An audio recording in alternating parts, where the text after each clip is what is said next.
The world of Ice and Fire is one of the most beloved fantasy universes, and for a good reason. Realistic events, full of historical parallels, and unmatched levels of world building with detailed battles and wars. Welcome to the Wizards and Warriors channel. Allow us to present the story masterfully created by George R.R. Martin as we hopefully look forward to the release of The Winds of Winter. Here is the story of the Song of Ice and Fire so far. As we see the grand adventures of the many heroes unfold, you might be inspired to conjure up an adventure yourself on the tabletop, and for that we recommend the sponsor of this video, Chepeku. Chepeku will provide you with a selection of over 4,000 beautiful maps, crafted for use in D&D or Pathfinder campaigns. This massive library certainly has something you'll need, or perhaps seeing the maps on offer will inspire you to take your next adventure to these places, be it a beautiful town or a sprawling multi-level dungeon. There are so many environments available, with all kinds of themes and variations such as time of day, that we will show only a couple of examples here.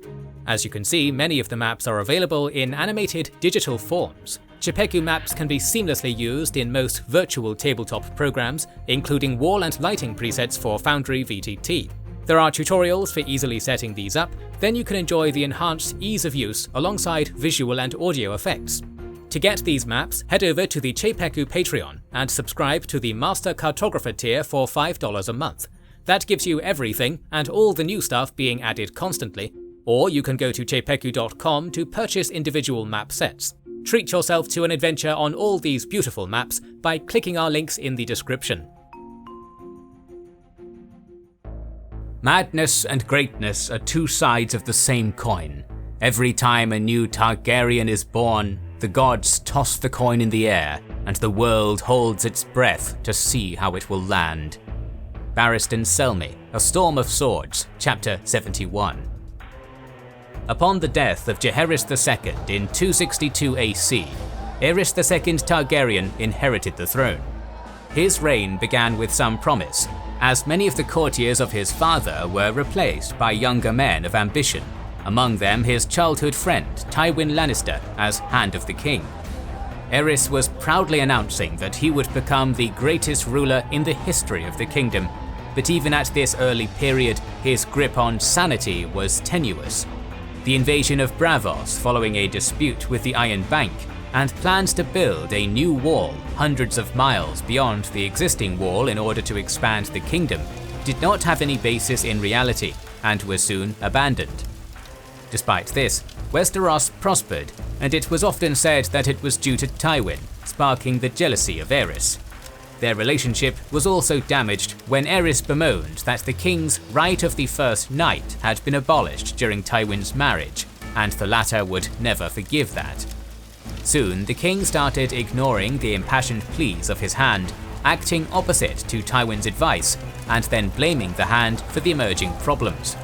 In 272 AC, Aerys insulted Tywin's wife Joanna and then refused the Hand's resignation, further embarrassing him. The king's madness abated somewhat with the birth of his son Jaehaerys in 274 AC, but the prince passed away that same year, making the king even more insane. He executed the wet nurse and then his mistresses and her family, blaming the death on them. Another son, Viserys, was born in 276 AC, and Tywin proposed the marriage of his daughter Cersei to the young prince, but the king Aerys rejected the offer, stating Tywin to be a mere servant and that a servant's daughter would not be a fitting wife to his son. Tywin would remember this. In 277 AC, Lord Denys Darklyn of Duskendale petitioned the king for more autonomy from the crown, but this was refused, and so Darklyn withheld his taxes and invited the king to discuss the matter personally. Tywin advised the king to avoid the meeting, but Aerys wanted to show his independence and went to the meeting. In what would become known as the Defiance at Duskendale, the king's retinue was slaughtered and Aerys taken prisoner. Tywin amassed a large force and besieged Duskendale for 6 months, but it was the brilliant Sir Barristan Selmy who rescued the king. Darklyn surrendered immediately, but the king ordered the execution of every member of House Darklyn, which earned Aerys his moniker, the Mad King. With his deepening paranoia and tendency for violence, Aerys now made use of wildfire to execute his prisoners. He appointed the eunuch Varys as his master of whispers to avoid assassination, which he always believed was looming. Tywin had kept the kingdom afloat during this period. However, when his son Jaime was appointed to the Kingsguard, which meant that he couldn't inherit the title anymore, Tywin finally resigned. The king also worried that his heir, Rhaegar, planned to usurp him, which led the court to split between pro-Aerys and pro-Rhaegar factions, leaving the incompetent new hand, Owen Merryweather, with little room to maneuver. Then in 281 AC came the tourney at Harrenhal, an event that changed the fate of Westeros for generations. Aerys hoped to win back the love of the people, however his frail mental state and horrific appearance had the opposite effect, whereas his son Rhaegar looked every inch the perfect knight, poised to be the great king his father never was. The tournament contained the greatest knights of all the Seven Kingdoms, yet it was Rhaegar who emerged victorious, defeating every opponent he faced. All seemed well, yet the happiness of the day soon evaporated in the face of the prince's actions.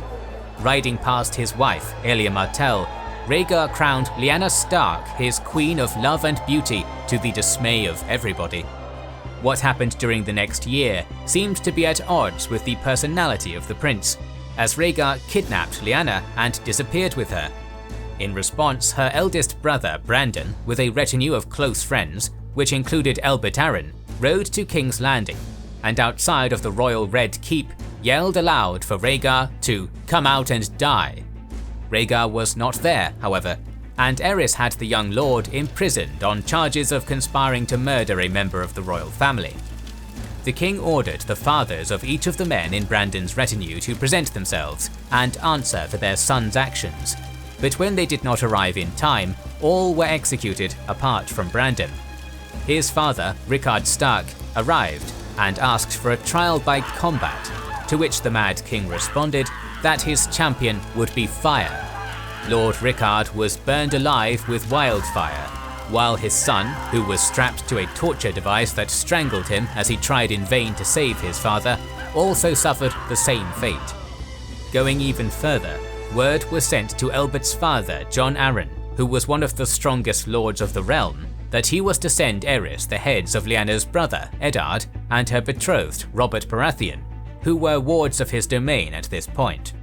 Refusing to give up the two young men, Jon Arryn raised his banners in revolt, beginning what was to be known as Robert's Rebellion, or the War of the Usurper to the Targaryens.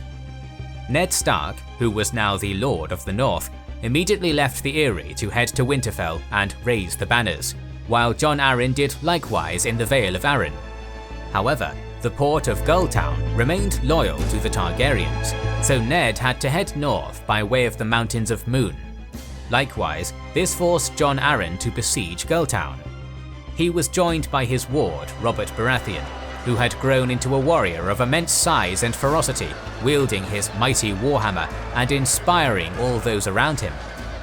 The siege quickly turned into an assault, with Robert Baratheon the first man over the wall, ultimately slaying Lord Mark Grafton of Gulltown in single combat. This victory consolidated Jon Arryn's control over the Vale, creating a base of operations from which the rest of the war could be fought.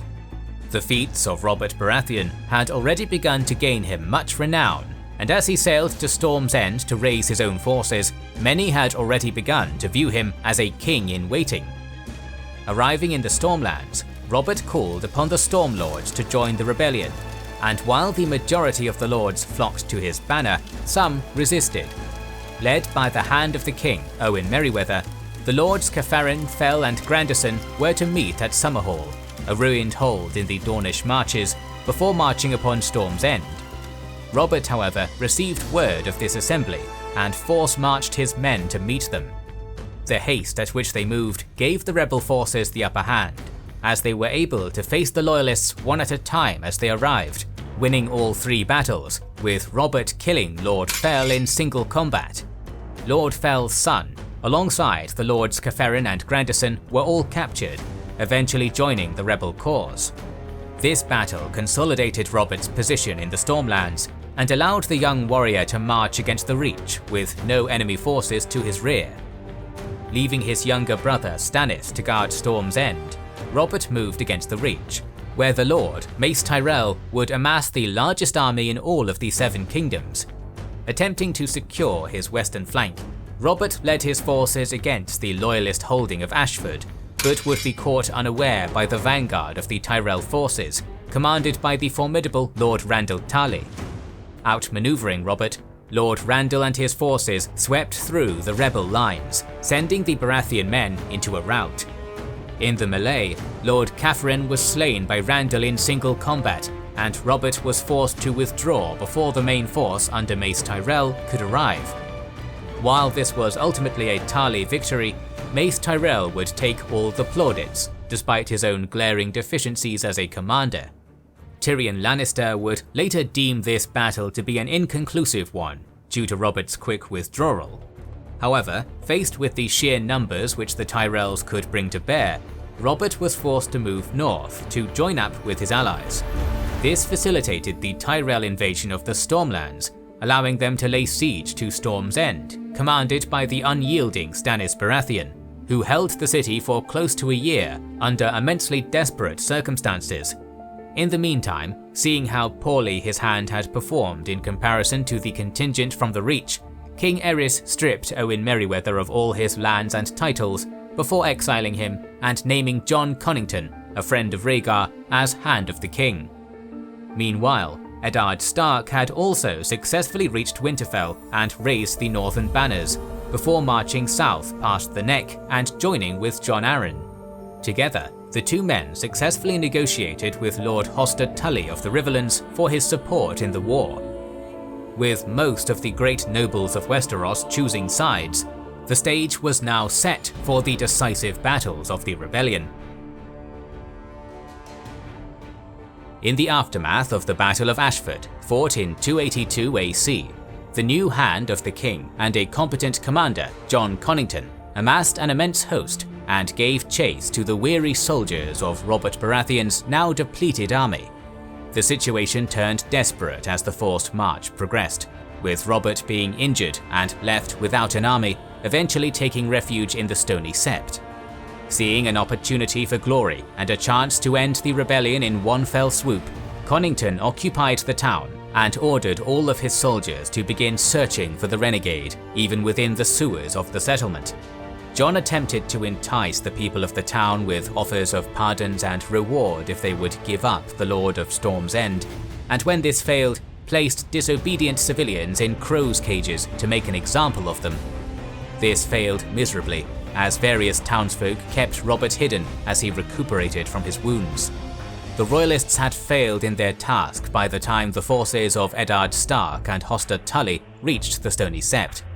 Left with no other alternative, Jon Connington amassed his forces. The septons of the town rang bronze and silver bells to warn the townsfolk to stay indoors, earning the engagement the name of the Battle of the Bells. The rebels quickly stormed the meagre fortifications of the town, and bloody street-by-street combat ensued, with casualties mounting on both sides. Connington's force fought with immense ferocity, defending each alleyway, rooftop and street with their lives. Jon would wound Lord Hoster and slay the heir to the Eyrie, Sir Denys Arryn, with an axe in the brutal fighting. As the streets ran red with rivers of blood and the battle hung upon a knife's edge, the Lord of Storm's End emerged, brandishing once more his mighty warhammer. Robert immediately slew 6 men, among them Rhaegar's close friend and former squire Sir Miles Mouton, before almost killing Jon Connington on the steps of the town's sept. However, before he could do so, Jon ordered a general retreat, seeing that the day had been lost, barely escaping with his life and a battered host of disillusioned warriors. Robert refused to take the glory, however, instead insisting it was Eddard who had won the day and saved his life. The Battle of the Bells finally forced Aerys to take the threat posed by Robert's rebellion seriously, seeing now that his kingdom and very life were at risk in the conflict, more so even than in the prior Blackfire rebellions. Responding as always with misplaced rage and paranoia, he stripped Jon Connington of all of his titles and sent him into exile, where it is believed he drank himself to death. Sir Jonathan Darry and Sir Barristan Selmy were sent in the Hand's place to try and rally what remained of the royalist force. Meanwhile, Rhaegar, who was in the Tower of Joy, keeping Lyanna Stark by his side, was asked to return to the capital by the head of the Kingsguard, Sir Gerald Hightower, acting on the command of the king. The prince immediately urged his father to seek out the aid of Tywin Lannister, which the Mad King refused, instead trusting the war effort to lesser men such as his new hand Carlton Chelstead, who could not stand before the combined might of the rebel host. Aerys also ordered his chief alchemist to begin setting up caches of wildfire around King's Landing in the event the city should fall. Meanwhile, the victorious rebel forces returned to Riverrun, where Jon Arryn, who now needed a new heir, married Lisa Tully, and in a joint ceremony, Eddard Stark and Catelyn Tully were also married, further solidifying the alliance. While the rebels now had the initiative, the return of Rhaegar to the fold, who was an immensely competent warrior and commander, ensured that the war was not over. In response to this news, Robert Baratheon officially announced his claim to the Iron Throne, and his army began the march south to meet the royalist forces. Displaying more of his callous nature, Aerys blackmailed Lord Doran Martell into supporting the war effort by reminding him that his daughter, Elia, remained in his power. As a result, 10,000 Dornish men were sent to join the royalist army, with Aerys sending Prince Lewin Martell of the Kingsguard to assume control of this contingent. Word was also eventually sent to Tywin Lannister to join the war effort. However, his mobilization was purposely delayed in order to assuage which way the winds were blowing. In total, the royalist army amounted to 40,000 soldiers, including the Dornish 10,000, the soldiers of the Crown, and a number of men sent by Mace Tyrell as he continued the siege of Storm's End. The fact that Stannis Baratheon was still holding out against Tyrell meant that thousands of royalist soldiers were tied up. Still, the Targaryens possessed an advantage in numbers and also a competent commander, leaving the outcome of the battle uncertain for the rebels, despite the fact they had a far more battle-hardened army. The Battle of the Trident took place in 283 AC, and was fought on the aforementioned river at a crossing point which came to be known as the Ruby Ford. Seeing the rebel forces amassed across the Trident, Rhaegar decided to take the initiative and force a crossing. In response, Robert's booming voice bellowed out orders to hold the line. The Dornish men under Lewin Martell began the assault, threatening Robert's left flank with an early foray. Lord Corbray was injured in this fighting, forcing his son, Lyn Corbray, to assume control of the left, barely holding back the Dornish onslaught. Seeing that the pressure was untenable, Lyn Corbray charged forward, leading his men by example and utterly breaking the Dornish force, slaying their commander, Lewin Martell, in single combat. Elsewhere, the peerless Sir Barristan Selmy fought like a man possessed, slaying numerous rebel soldiers, cutting a bloody swath through their lines, while Sir Jason Mallister killed 3 of Rhaegar's bannermen in the melee. Many lords and knights of renown lost their lives at the Trident. However, the outcome of the battle was soon to be decided, with Robert Baratheon and Rhaegar Targaryen meeting in the center of the battle on horseback in a fight which would determine the fate of the 7 kingdoms for generations to come. Rhaegar, a peerless swordsman of immense skill, provided Robert's greatest challenge to date. He rained down blow after blow with his blade, which the battle-hardened and immensely powerful Robert merely shrugged off. The duel went on for hours, as the chaotic and desperate fighting continued in the background. Yet Robert's recent experience fighting on the front lines eventually proved to be decisive. With a blow of such tremendous power it broke the rubies off of Rhaegar's breastplate, Robert smote his adversary with his warhammer, ending the life of the last true hope of the royalist faction and effectively the war. This brought the battle to an end, as the leaderless and demoralized army broke and fled the field, making their way back to King's Landing. A half-dead Barristan Selmy was brought before Robert, who, appreciating a true warrior, pardoned the man and had his own maester treat his wounds. In the immediate aftermath of the battle, Walder Frey arrived with his forces, unwilling to commit to the cause until he knew that he would be on the victorious side, leading to the nickname the Late Walder Frey being forever hoisted upon him. Aerys, hearing of his son's death, sent his pregnant wife Rhaella to Dragonstone with his young son Viserys, simultaneously making plans for the destruction of the city by way of wildfire. Robert, now seeking to claim his throne, had however been wounded by Rhaegar in the battle and sent the majority of his force along with Eddard Stark to claim the city from the Mad King. Initially, the Iron Islands had remained neutral in the conflict. However, upon hearing of the death of Rhaegar Targaryen, Lord Balon Greyjoy decided to take the rebel side. Still unsure as to Lannister loyalties, he sent a fleet of a meager 50 longships to attack the Reach, with the rest remaining at the Iron Islands. This force began raiding, devastating several settlements, but before they could continue, however, they were unexpectedly set upon by the longships of the Shield Islands, who were the vassals of the Tyrells, in what would become known as the Battle of the Mander. While on paper this was a victory for the Greyjoys, their liege lord Balon Greyjoy was slain in the fighting, and the remaining fleet returned to the Iron Islands, having achieved little and lost much. Meanwhile, Aerys' wildfire plot had been progressing at a frantic pace. When the Hand Carlton Chelstead learned of the plan, he attempted to dissuade his king, but the latter was fully in the grips of his insanity, and instead had him burned alive, naming his pyromancer Rossart as the new Hand. A fortnight after the Trident, the forces of Tywin Lannister appeared outside the walls of King's Landing. It wasn't clear what their intentions were, but at the urging of Grand Maester Pycelle, Aerys led his force of 12,000 men within the city gates. The Lannister forces then began a brutal sack of the city, murdering, raping and looting to the dismay of the king, who had believed his old hand had come to rescue him from this desperate situation. A hand-picked group of Lannister soldiers, led by Gregor Clegane and Sir Amory Lorch, began to scale the walls of the Red Keep. Sir Jaime Lannister, who was in command of the keep, asked permission to go out and make terms with his father, which Aerys outrightly refused, ordering the young knight to kill his father. The Mad King then met with his chief pyromancer. Seeing Rossart leaving the meeting, Jaime realized that he intended to burn the entire city with wildfire, and followed the older man, killing him before he could wreak such havoc upon the city. Jaime returned to the king, informing him of his actions. Aerys fled to the throne, but Jaime knew that the king could send another messenger to initiate the wildfire plot.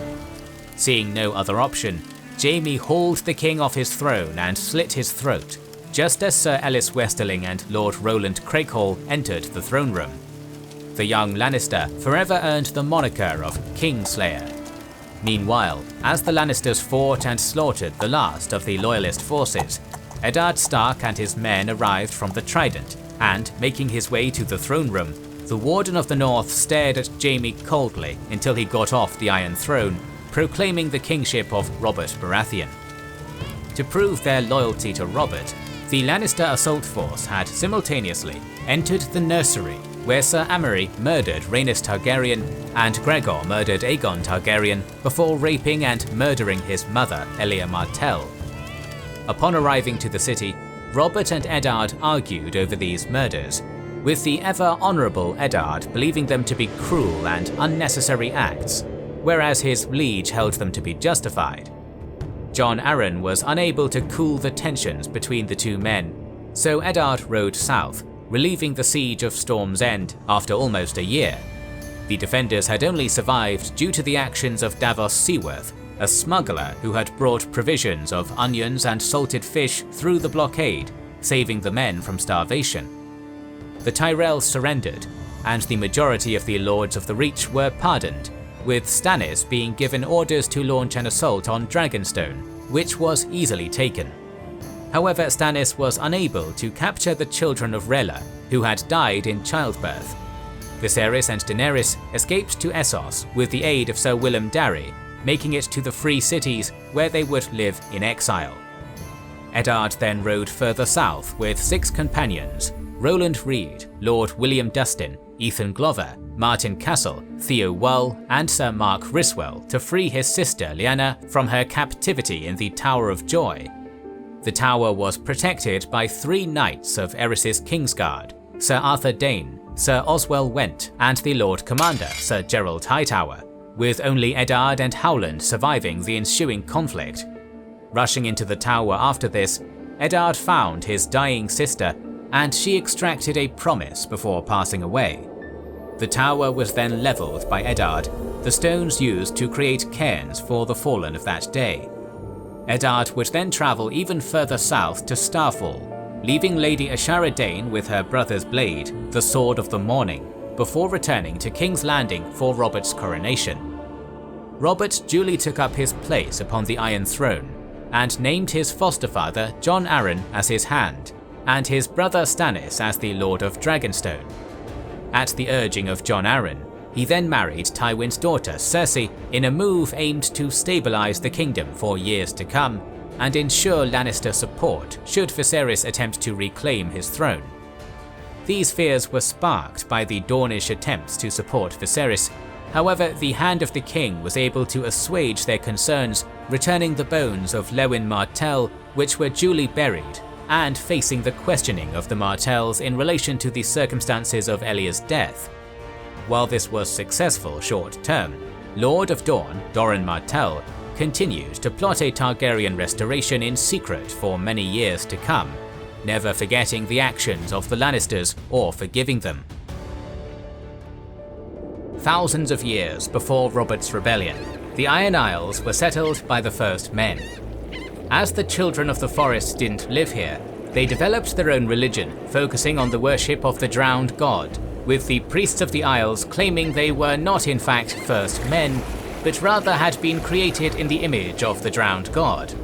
Even at this early stage, the Isles were disorganized and warlike, with a Rock King ruling the land and a Salt King commanding at sea, with these petty kings chosen by Kingsmoots in constant conflict. This changed when a priest of the drowned god, Galen Whitestaff, decreed that it was sinful for Ironborn to war with one another. Other priests preached this until each of the kings agreed to convene the first proper Kingsmoot on Old Wick in order to elect a High King. It was not to be a hereditary title, and the High Kings were to be known as Driftwood Kings.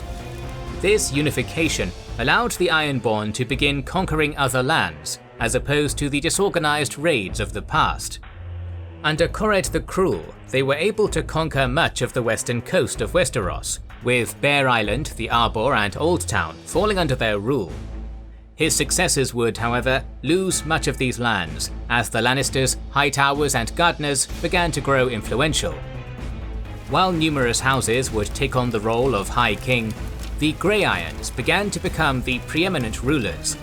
High King Uragon IV's dying wish was that the kingship passed to his great-nephew Euron, but the priests insisted that a Kingsmoot be called to decide this, and it was duly conducted on Old Wick. Here, Euron slaughtered all those who attended, among them 13 kings and 50 priests, establishing the hereditary rule of House Greyiron and abolishing the title of High King. The roles of Rock and Salt Kings were eliminated, with all other kings lowered to the rank of lords. The rule of the King of the Iron Islands now depended primarily upon the strength of each individual king.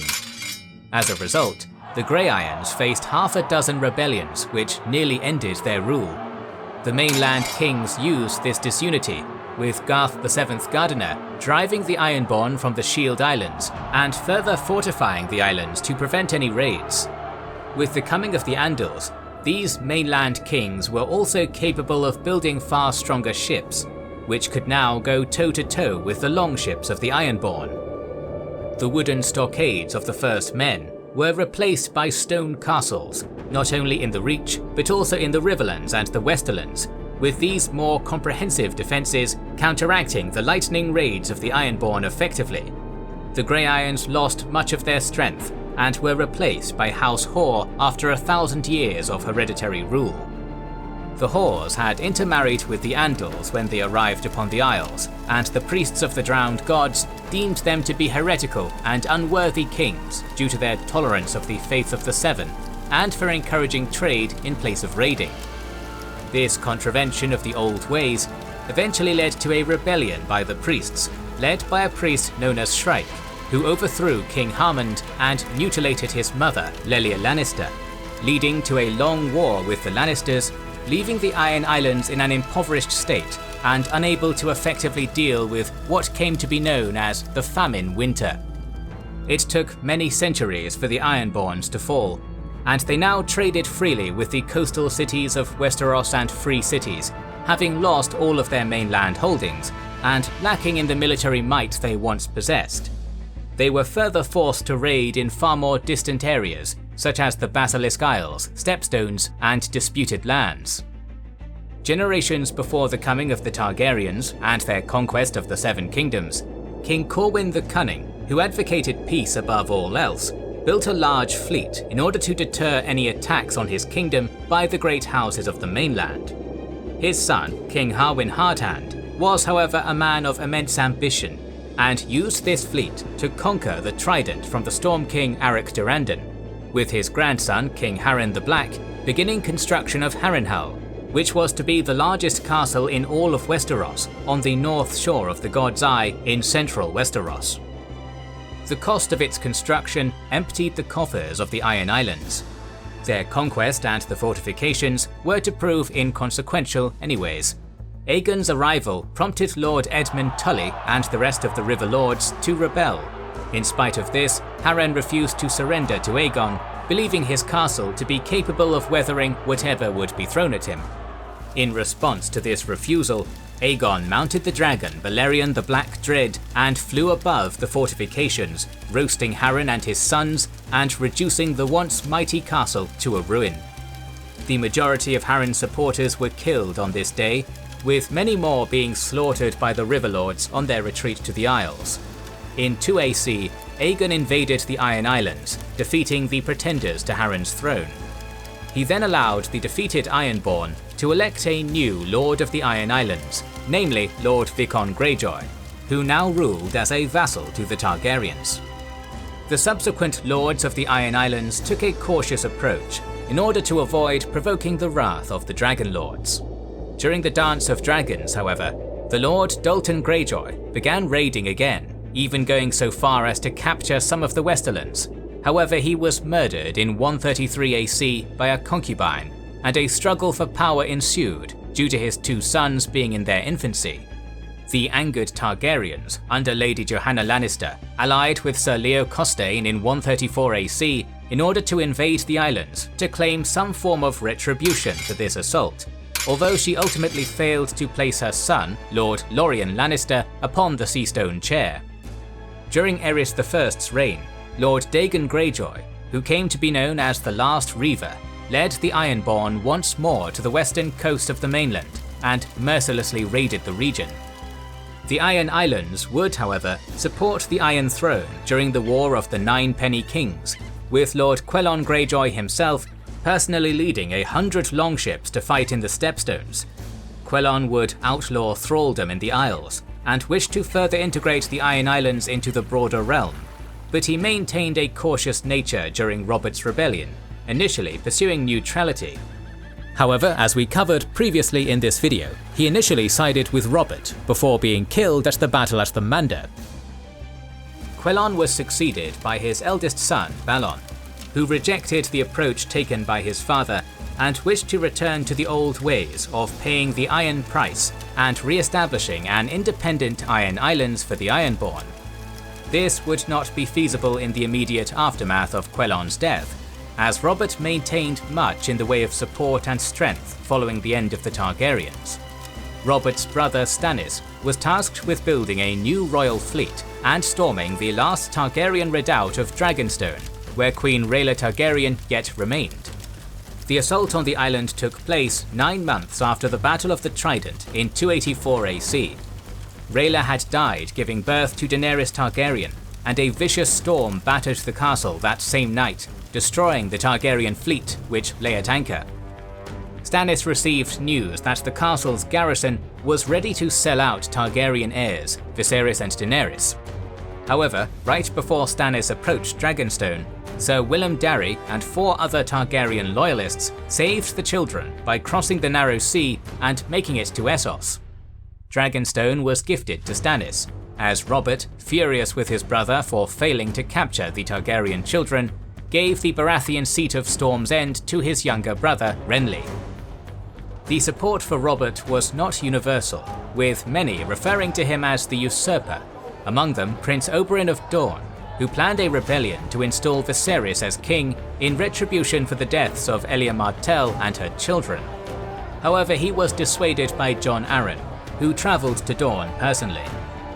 Robert also maintained no wish to marry following on from the death of Lyanna, and as such was less than enthusiastic about marrying Cersei Lannister in 284 AC.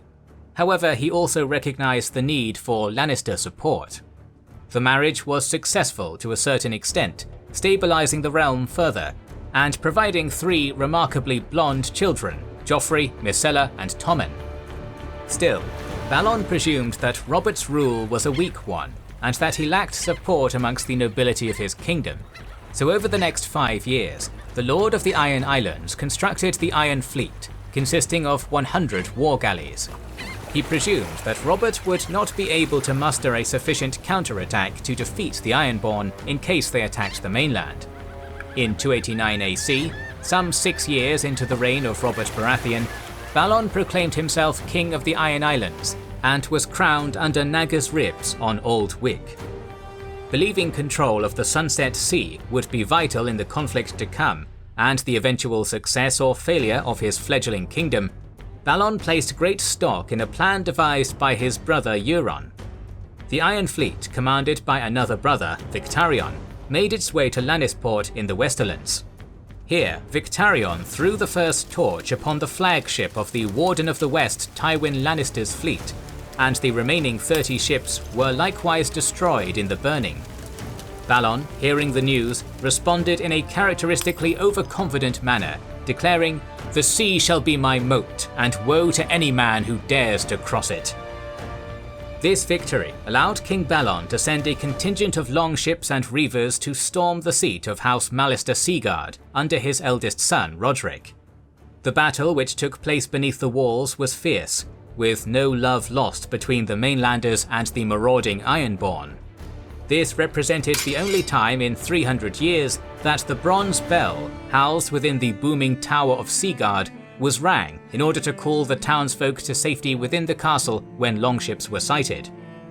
The battle was to be a crushing defeat for the islanders, as Lord Jason Mallister killed Roderick Greyjoy in single combat, crushing the morale of the raiders, before driving them back into the Sunset Sea. This not only cost Balon his heir, but also prevented the Ironborn from taking any of the wealthy regions of the Riverlands. The early momentum lost, the Greyjoys now braced for the inevitable counterattack by the forces of the Crown.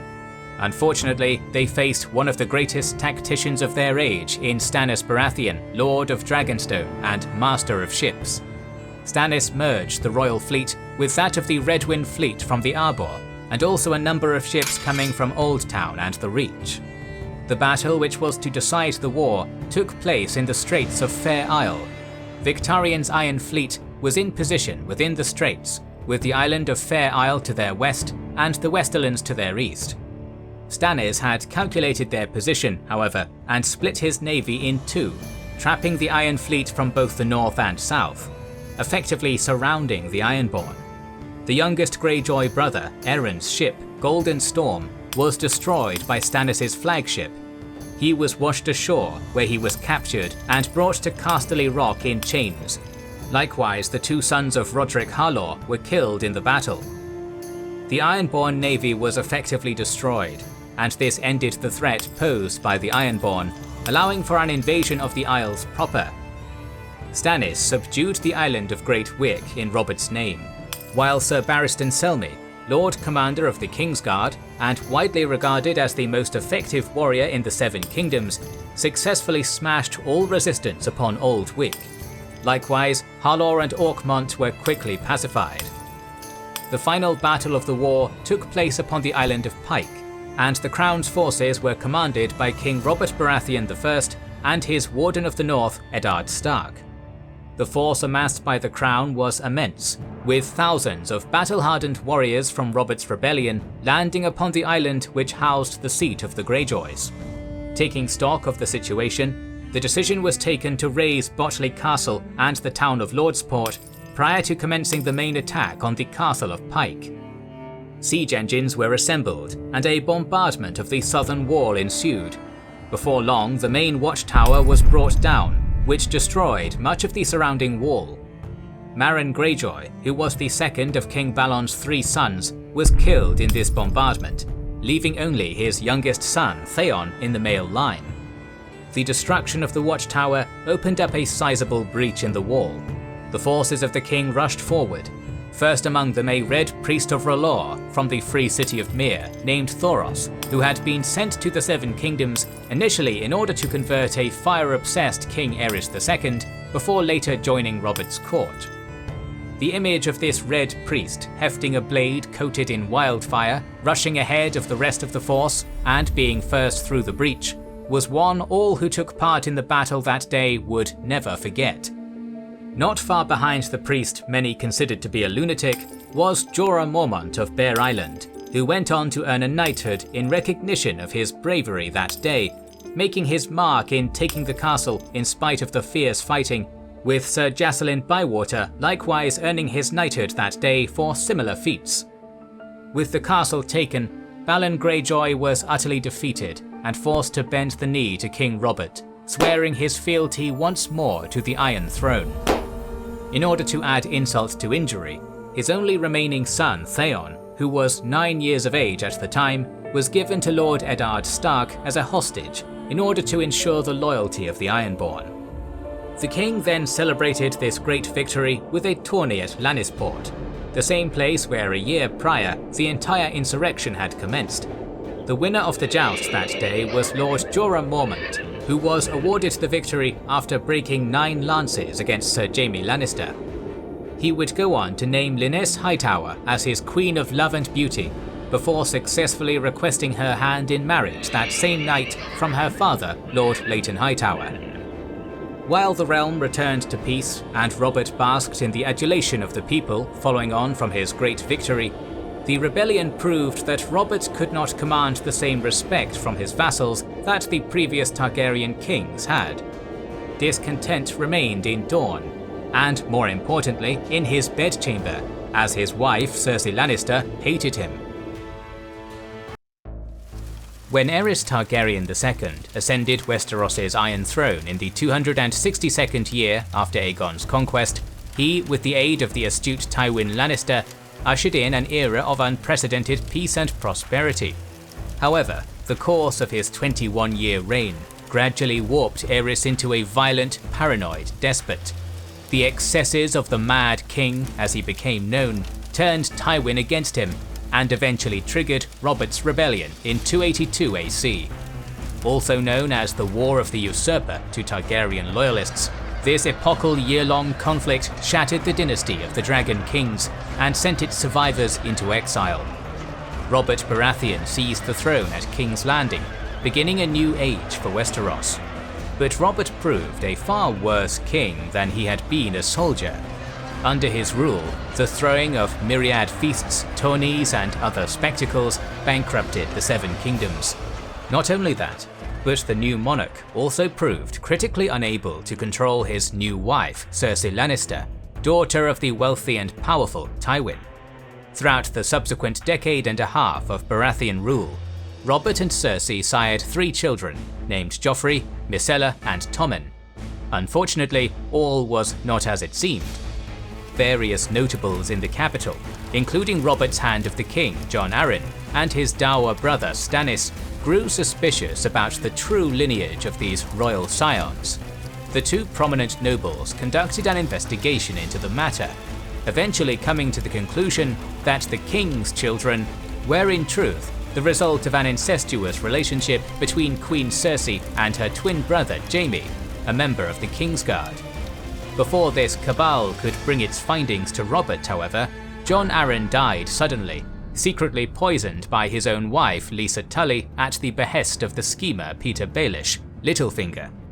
Anxious, and believing Jon Arryn's death had been a murder prompted by the groundbreaking findings about Robert's children, Stannis Baratheon withdrew to his island citadel of Dragonstone, and began quietly raising forces. In the meantime, Robert, who required a new Hand of the King, marched north with his royal entourage in 298 AC to request that his greatest friend, Eddard Stark, take up the position. The Warden of the North at Winterfell intended to refuse, but a single letter changed all that. Prompted by the plotter behind the curtain, Littlefinger, Lysa Tully sent a secret message to her sister Catelyn, Stark's wife, falsely implicating the Lannisters in Jon Arryn's death to foment conflict. This revelation obliged Eddard to take up the position of Hand in order to further investigate the matter and the culpability of the Lannisters, with whom the Starks already had enmity. Underlying tensions only increased further when during the royal court's final days at Winterfell, Eddard's son Bran witnessed the Queen and Jaime during an intimate moment. Jaime threw the boy from the window to silence him, and although there were no other witnesses and the boy was in a coma, suspicion still fell on the Lannisters. The royal court, with Lord Stark in tow, departed south along the King's Road not long after. Once they'd departed, a mysterious assassin, wielding a Valyrian steel dagger, attempted to murder Bran in his bed, but failed in the task. Intent on revealing the truth of things for herself, Catelyn made for King's Landing via a different route, and without the burden of a large caravan, arrived there before her husband. There, Littlefinger's manipulations concerning the ornate dagger led both Starks to believe that their son's murder had been orchestrated by Tyrion Lannister, the notorious Imp. Having told Lord Stark what he needed to hear, Catelyn departed north, and Eddard began his tenure as King Robert's right-hand man. But fate had it that as Catelyn returned north, she encountered Tyrion Lannister coming south from the Wall. Buoyed by Lord Baelish's previous lies concerning the Imp and existing bad blood, Catelyn roused Rivermen soldiers within a local inn to take Tyrion captive. With him and a makeshift retinue accompanying her, Catelyn moved east towards the Eyrie, her sister's mountaintop citadel. However, word of this quickly reached the Lannister stronghold of Casterly Rock. Tywin, ever unwilling to allow his house to be humiliated with impunity, responded with war. The ruthless Western Lord began rallying bannermen and vassals, but wasn't about to let that time go to waste. While tens of thousands of troops mustered at Casterly Rock, Tywin dispatched the infamous knight Sir Gregor Clegane to the Riverlands with a small vanguard force. Disguised as a common raider, this giant brute and his band plundered throughout Catelyn's ancestral homeland.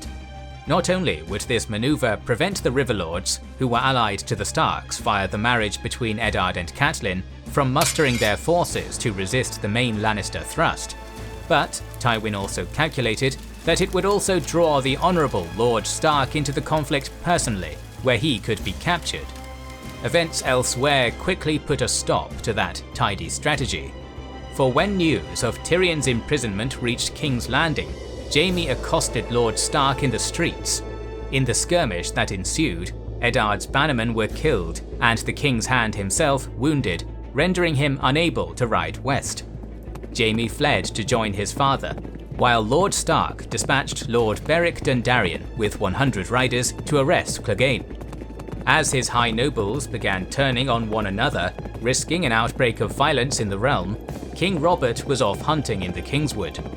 At about this time, Stark finally confronted the Queen with his findings concerning her children, doing so in an attempt to spare their lives from Robert's inevitable wrath.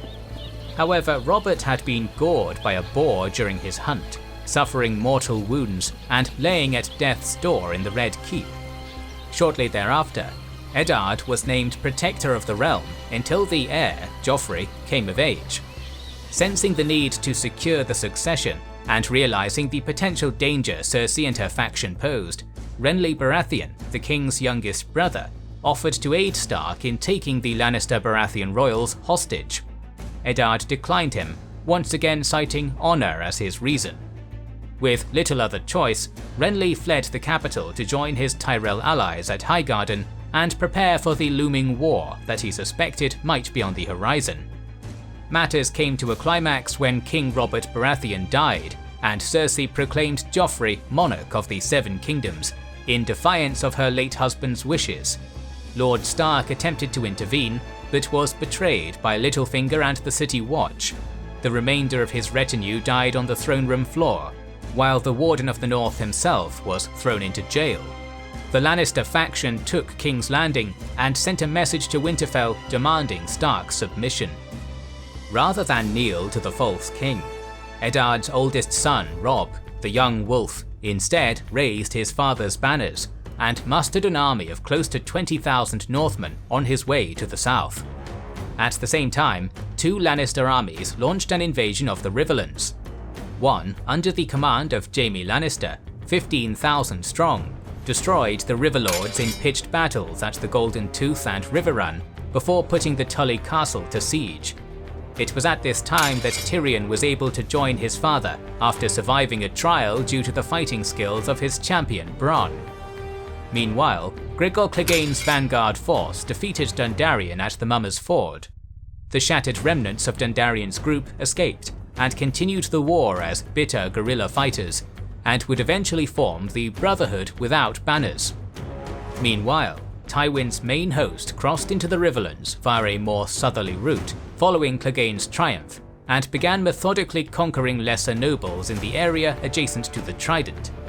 With that lightning attack, the initial stage of the war effectively ended, the Tully vassals smashed, scattered, or bottled up in their castles by Tywin's blitzkrieg. Their fate now depended on the actions of the Starks.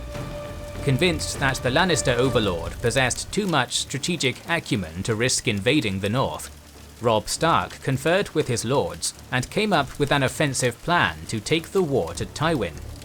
With hopes of rescuing the imprisoned Lord Eddard lifting the spirits of its men, the northern host then began marching south along the King's Road. After a long march, the Stark army arrived at the Twins, the only real crossing of the Trident River's Green Fork. For Robb's military machinations to succeed, he needed to cross that river. With scouting reports coming in outlining Riverrun's increasingly grim situation, Robb hurriedly, albeit reluctantly, made a deal with House Frey, promising to marry one of Walder Frey's daughters.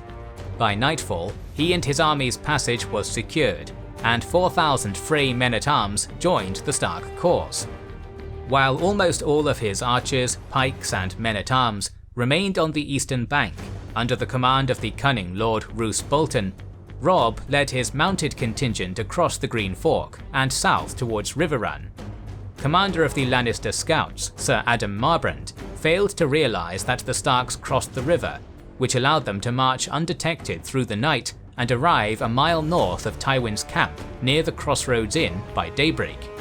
Despite being taken by surprise, organisation and discipline allowed the Lannister army to muster for battle in short order and march to meet the Starks on the King's Road, adjacent to the Green Fork.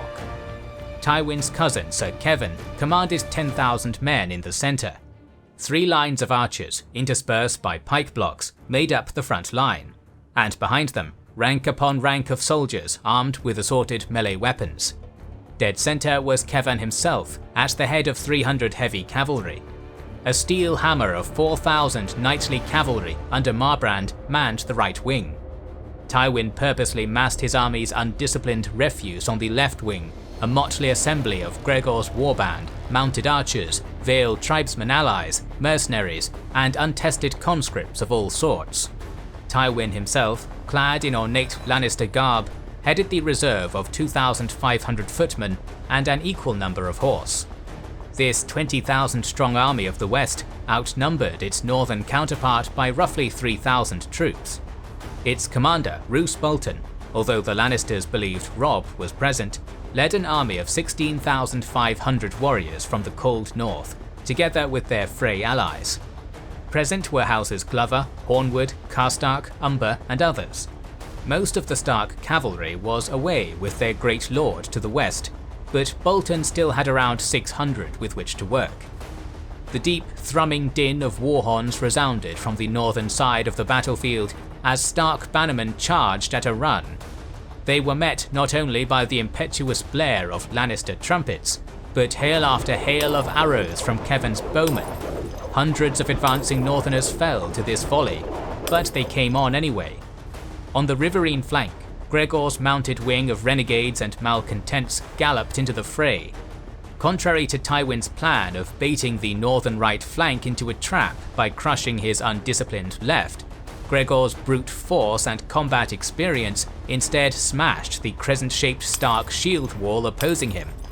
Veiled tribesmen and other riders flooded through the gap, tearing a wound into the northern right flank. Immediately pivoting his strategy, Tywin maneuvered his 5,000 reserve troops towards the river, in the hope of capitalizing on his advantage there. Meanwhile, Lord Kevan's archers continued unleashing missile fire into the Stark troops behind the shield walls. At the same time, he ordered pike blocks to advance against the beleaguered enemy infantry in an orderly fashion. They did so with aplomb, pushing the northern army back against the hills north of the battlefield. Details are not forthcoming about what Marbrand's wing accomplished, but it is likely the knightly horsemen also attempted to outflank and crush the 600 Stark cavalry present. The battle was already over when Tywin's 5,000 moved to reinforce Gregor and mop up the last northern resistance, shattering their lines like glass beneath the hammer of their charge. Roose Bolton lost several thousand men in the battle and the retreat that followed. However, the Lord of the Dreadfort managed to withdraw north with about 12,000 fresh and unharmed soldiers, his army intact. But his task had never been to win an outright victory. After interrogating his captives, Tywin finally discovered that Robb Stark had not been present at the Green Fork. Instead, to the west, in the damp forests north of Riverrun, Robb Stark and his cavalry were about to make their debut on the battlefield, a display of tactical and strategic brilliance. En route to the Tully capital, the Stark heir managed to absorb thousands of Riverlander soldiers from Seaguard and the scattered remnants of Edmund Tully's forces defeated at Riverrun. Thanks to the exhaustive efforts of the Blackfish Brynden Tully and his elite Outrider vanguard, who tirelessly shot Lannister communication ravens out of the sky and killed enemy scouts, the 15,000 besiegers of Riverrun, encamped in 3 camps divided by rivers, remained blissfully unaware of Robb and perhaps 6,000 men under his command lurking nearby. The detailed scouting efforts told Robb that Jaime Lannister, always a dynamic albeit impatient military commander, routinely launched expeditions to hunt for small Tully harrying contingents raiding Lannister supply lines, or to seize smaller recalcitrant castles in the area. Utilizing the knowledge of Jaime's routine sorties from the siege works, the Stark army developed a plan to lure the enemy commander into a cunning trap. Robb concealed the greater part of his mounted corps in a forested valley midway between Riverrun and Oldstones, known as the Whispering Wood. The cavalry of House Stark's cadet branch of Karstark took up position in the gorge's narrower northern reaches. Mallister, Umber and Mormont forces deployed on the eastern edge of the valley, while Robb, his personal Stark retinue, and the Frey horsemen arrayed themselves to the west. Once in place, this reverse V-shaped formation lay silently in wait, shrouded by dense valley foliage. Simultaneously, the Blackfish and a few hundred riders carrying Tully banners assailed Lannister posts and supply caravans near Riverrun. The emergence of yet another guerrilla threat provoked Jaime into launching a further, apparently routine sortie against what he believed to be mere dozens of raiders. After mustering between 1,500 and 2,500 Lannister cavalry, Jaime took the bait and pursued the Blackfish north, straight into the jaws of Robb's trap. Brynden's force charged at a gallop into the Whispering Wood right as Jaime's knights seemed primed to catch them. Then, as the last of the Lannister riders crossed the threshold of the valley, it is said that above the thundering hoofbeats resounded the quaint call of native snowshrikes. However, this indistinct call might equally have served as a predetermined signal by Stark forces to enact the ambush. As the moon shone its pale light down from above, barely able to penetrate the dense canopy, the deep boom of northern war horns reverberated from the north, west, and east, signaling the unified attack. The 6,000 Stark and Riverlandish cavalry charged, descending on Jaime's detachment from three sides. Blackfish and his unit turned and launched their own attack. The nighttime cavalry engagement was a brutal, confusing affair. However, the better prepared and numerically superior Stark forces quickly gained the advantage. Realizing his imminent defeat, Jaime Lannister gathered a picked force of elite lords and knights to him. Then, hoping to kill the Stark leader, he desperately charged up the valley directly at Robb Stark's contingent. A brilliant warrior and swordsman, Jaime managed to cut his way through, personally slaying 3 of Robb's bodyguards before being subdued. Still, despite that last gasp, Lannister forces had been utterly crushed, all of their men killed or captured, together with 100 knights and a dozen lords. In one fell swoop, the Lannister army putting Riverrun to siege had been deprived of the majority of its command echelons. However, the army as a military force still remained a powerful, albeit dangerously divided force, numbering perhaps 12,000 or so men, divided between 3 siege camps.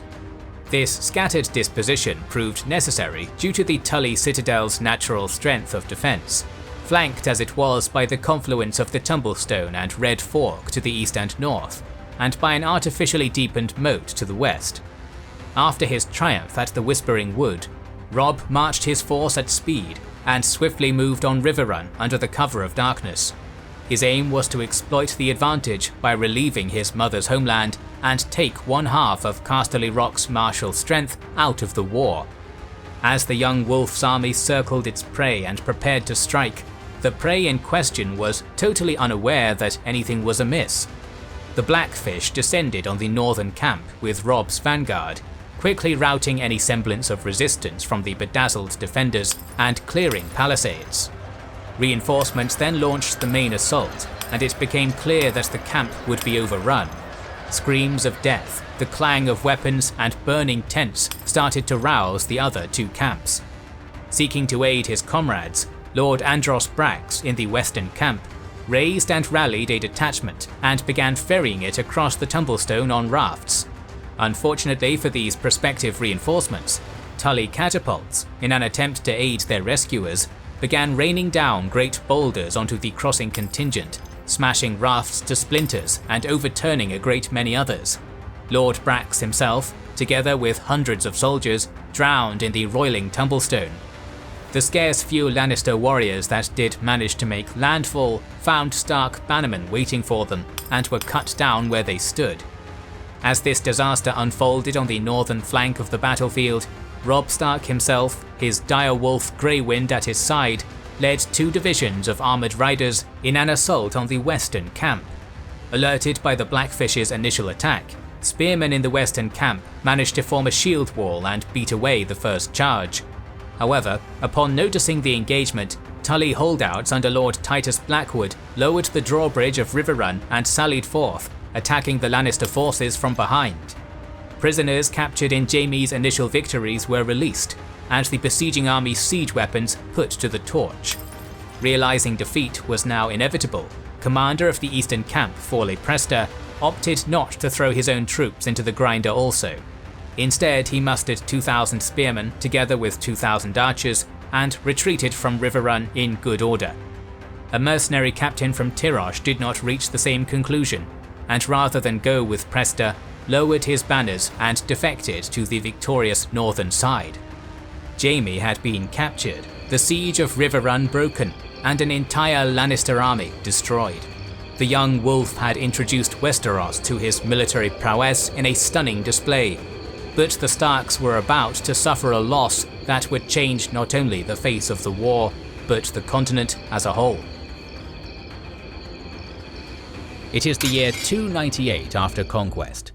Tywin Lannister, learning of the capture of his son and the defeat of his besieging forces at Riverrun, began retreating to Harrenhal, an easily defended fortress of immense proportions, despite its burning by the dragons in the early stages of the Targaryen conquest. He wanted to reassess his forces and strategy. However, his forces continued to be harassed by the Brotherhood without banners during this retreat. News had also reached both the Stark and Lannister camps that the Baratheon brothers had raised their own respective forces and looked set to claim their eldest brother's throne for themselves. Stannis, who considered himself a legitimate heir by way of seniority due to the infidelity of Cersei, was one of the most capable commanders in Westeros, but could only muster a paltry force as he only controlled Dragonstone, and the loyalty of the majority of the Storm Lords belonged to Renly. The younger Baratheon brother was also engaged to Margaery Tyrell, and so could call upon the might of the Reach and the majority of the Stormlands in his claim to the Iron Throne. Many thought that he would make a far better king than the harsh and uncompromising Stannis. This news would, however, pale in comparison to the events which transpired in the capital. Eddard Stark, who was imprisoned by the forces loyal to Cersei, was offered an ultimatum: to confess his crimes and join the Night's Watch, renouncing his titles and Lordship of the North, or face execution for his alleged treason against the crown. He accepted this ultimatum, hoping it would guarantee the lives and well-treatment of his daughters. Eddard was taken to the Sept of Baelor in full view of an onlooking crowd in order to confess his crimes and openly accept King Joffrey's offer. The prisoner did just that for the sake of his family, effectively giving up his much-valued honor. He and all in attendance would be stunned by the reaction of the supposed King of the Seven Kingdoms. "My mother wishes me to let Lord Eddard join the Night's Watch. Stripped of all titles and powers, he would serve the realm in permanent exile. And my Lady Sansa has begged mercy for her father. But they have the soft hearts of women. So long as I am your king, treason shall never go unpunished. Sir Ilyn, bring me his head." To the extreme shock of Cersei, Varys and the High Septon, Sir Ilyn Payne made his way to the despondent Eddard before beheading him with his own Valyrian steel greatsword, Ice. Eddard's head was placed upon a pike, and this event changed the complexion of the war in its entirety. This event sent ripples across Westeros, making any hope that peace might be achieved far-fetched. The men of the North who had followed their liege lord's son Robb south in order to save the now deceased Eddard became vengeful in the extreme, removing Robb's uncertainty as to whether he should support Renly. Casting off the yoke of the Iron Throne, the Northerners and Riverlords swore fealty to Robb Stark, now choosing to create their own sovereign nation, regaining the independence lost with the coming of the Targaryens. Eddard's bastard, Jon Snow, hearing of his father's execution, also attempted to leave Castle Black and join his half-brother, but was convinced to stay by his new brothers within the Night's Watch. Robb's first act was to send Theon Greyjoy to meet with his father Balon to persuade the Ironborn to join his cause in return for the independence of the Iron Islands. Unfortunately for Robb, Balon had his own plans that would unfold in the months to come. At this point, Renly Baratheon claimed the kingship at Highgarden, placing him on a collision course with his older brother Stannis, and Robb decided to send his mother Catelyn to negotiate with him. Renly had been marching his gargantuan host along the Rose Road towards King's Landing, bringing with him his young bride and the flower of the forces of Highgarden. Stannis, despite having fewer troops, was not one to back down and marched towards Storm's End. Tywin, who Joffrey appointed as his hand, learned of these events very soon and hitched his hopes that the rivalry between the two brothers would last for some time, giving him an opportunity to deal with Robb Stark. Still, he had to find a way to stabilize the situation in King's Landing, and to that end, he sent his younger son Tyrion to the capital to take up the role of acting hand. Tywin despised his son, but knew that he was capable. Meanwhile, at the same time, the young wolf had followed up his coronation at Riverrun by driving much of the Lannister forces from the Red Fork of the Trident in a number of skirmishes, freeing the lands of his new subjects from Lannister subjugation, as he met little in the way of resistance due to the Lannisters' aforementioned retreat to Harrenhal. Robb left the defense of Riverrun in the hands of his uncle, Edmund Tully, ordering him to defend the castle. Edmund was incompetent, and Robb knew that, so he kept him out of the loop of his plans, and that would play a significant role in future events. The young king once more displayed his tactical acumen by recognizing that Harrenhal was too well fortified, even in its ruined state, to be attacked directly. This necessitated a new strategy in order to draw the cunning Tywin from his position of power, and that strategy was conceived in the form of a limited invasion of the Lannister homeland. This surprised the Lannister army, which was gathering at Oxcross under Sir Stafford Lannister to replace that which had been lost at the Battle of the Camps. Tywin was planning to use Sir Stafford's army as an anvil for his hammer in an attack on the Riverlands, but for now it was just beginning to gather its strength. Its 4,000-strong core consisted of the survivors of the Battle of the Camps, led by Sir Forley Prester. It is possible that another 6,000 to 10,000 had joined this new army, training a few days' march from the Lannister capital of Casterly Rock. Robb wasn't going to let this new force become a threat though, and in his usual fashion decided to take the initiative. To that end, he left most of his footmen behind, and with 6,000 horsemen, started to march towards the Lannister territory. The Westerlands were divided from the Riverlands by a chain of mountains, and most of the paths across these mountains were protected by Lannister fortresses. One of them, called the Golden Tooth, was occupied by Sir Forley and half of his troops. Robb knew that he couldn't lose time besieging this fortress, as that would alert both Tywin and Sir Stafford, who might attack him from both sides. So the Stark forces began looking for undefended hidden passes.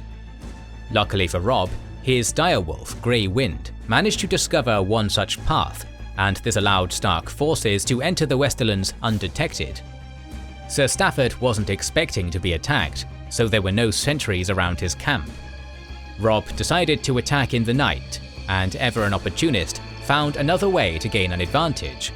Grey Wind was set loose against the Lannister horses around the camp, and the scent of the direwolf drove the horses mad.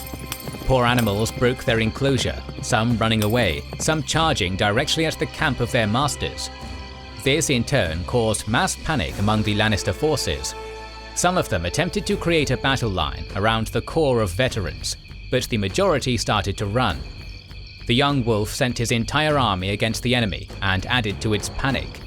The Lannister leader was killed almost immediately, and soon after, the untrained Westerland army was crushed. We don't know the exact numbers, but it seems that up to 10,000 Lannister warriors died or were taken prisoner, while the Stark casualties were very few. Unwilling to rest on his laurels, Robb once more pressed upon the Lannisters' neck, sensing their current precarious situation.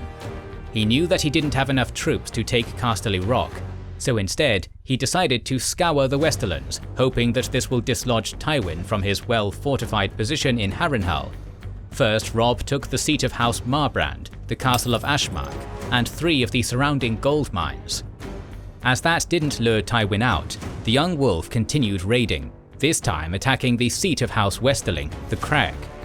In short order, it was stormed at night, with Stark troops scaling over the walls. Robb, displaying his continued courage, led from the front, breaking down the main gate with a ram before taking an arrow wound. The Crag was taken soon, but the injury slowed down Robb. Fortunately for him, he was now being tended to by Lady Jane Westerling. Meanwhile, Tywin finally realized that he can't leave his base of power undefended, and as he wasn't yet worried about the Baratheon brothers, left Harrenhal, betting that he still had time. However, the size of his host immediately alerted Edmure Tully to his movements, and in response, he commanded Sir Helmund Tullhart to leave the twins and join with Lord Roose Bolton, who was positioned at the crossroads, in order to take Harrenhal.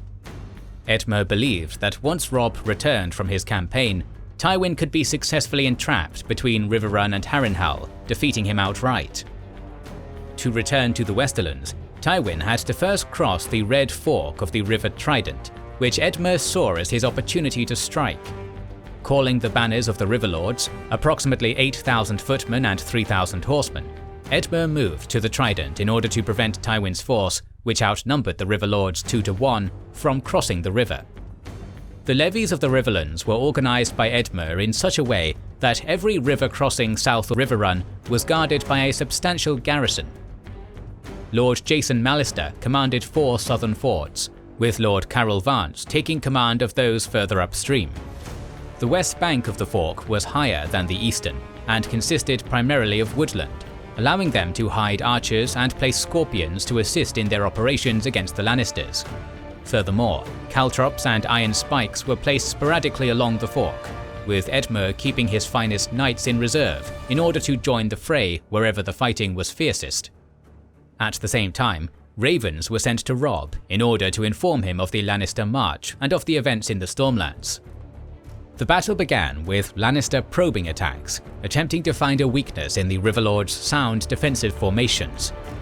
House Mallister first repelled a contingent from House Brax during the day, and later that night, another group of Lannister soldiers attempted to take them unawares.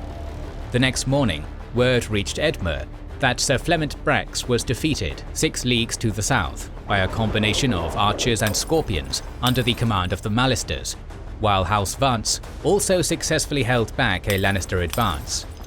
The front grew quiet until 3 days later, when Tywin ordered crossings in a dozen places, hoping to overwhelm the defenders, but each of these attacks was successfully repulsed by the Riverlords. Sir Adam Marbrand was forced to retreat 3 times, Sir Robert Brax was killed in combat, Sir Leo Lefford drowned in his attempted crossing, and Sir Lyle Craighall was taken captive in this fighting. The battle, however, was the fiercest at Stone Mill, where the Lannisters under Sir Gregor Clegane were able to cross the western bank of the ford and make a foothold. They were unable to hold it, however, suffering heavy casualties, and eventually being driven back as Edmure's reserve turned the tide, and the mountain, wounded by a dozen arrows, withdrew.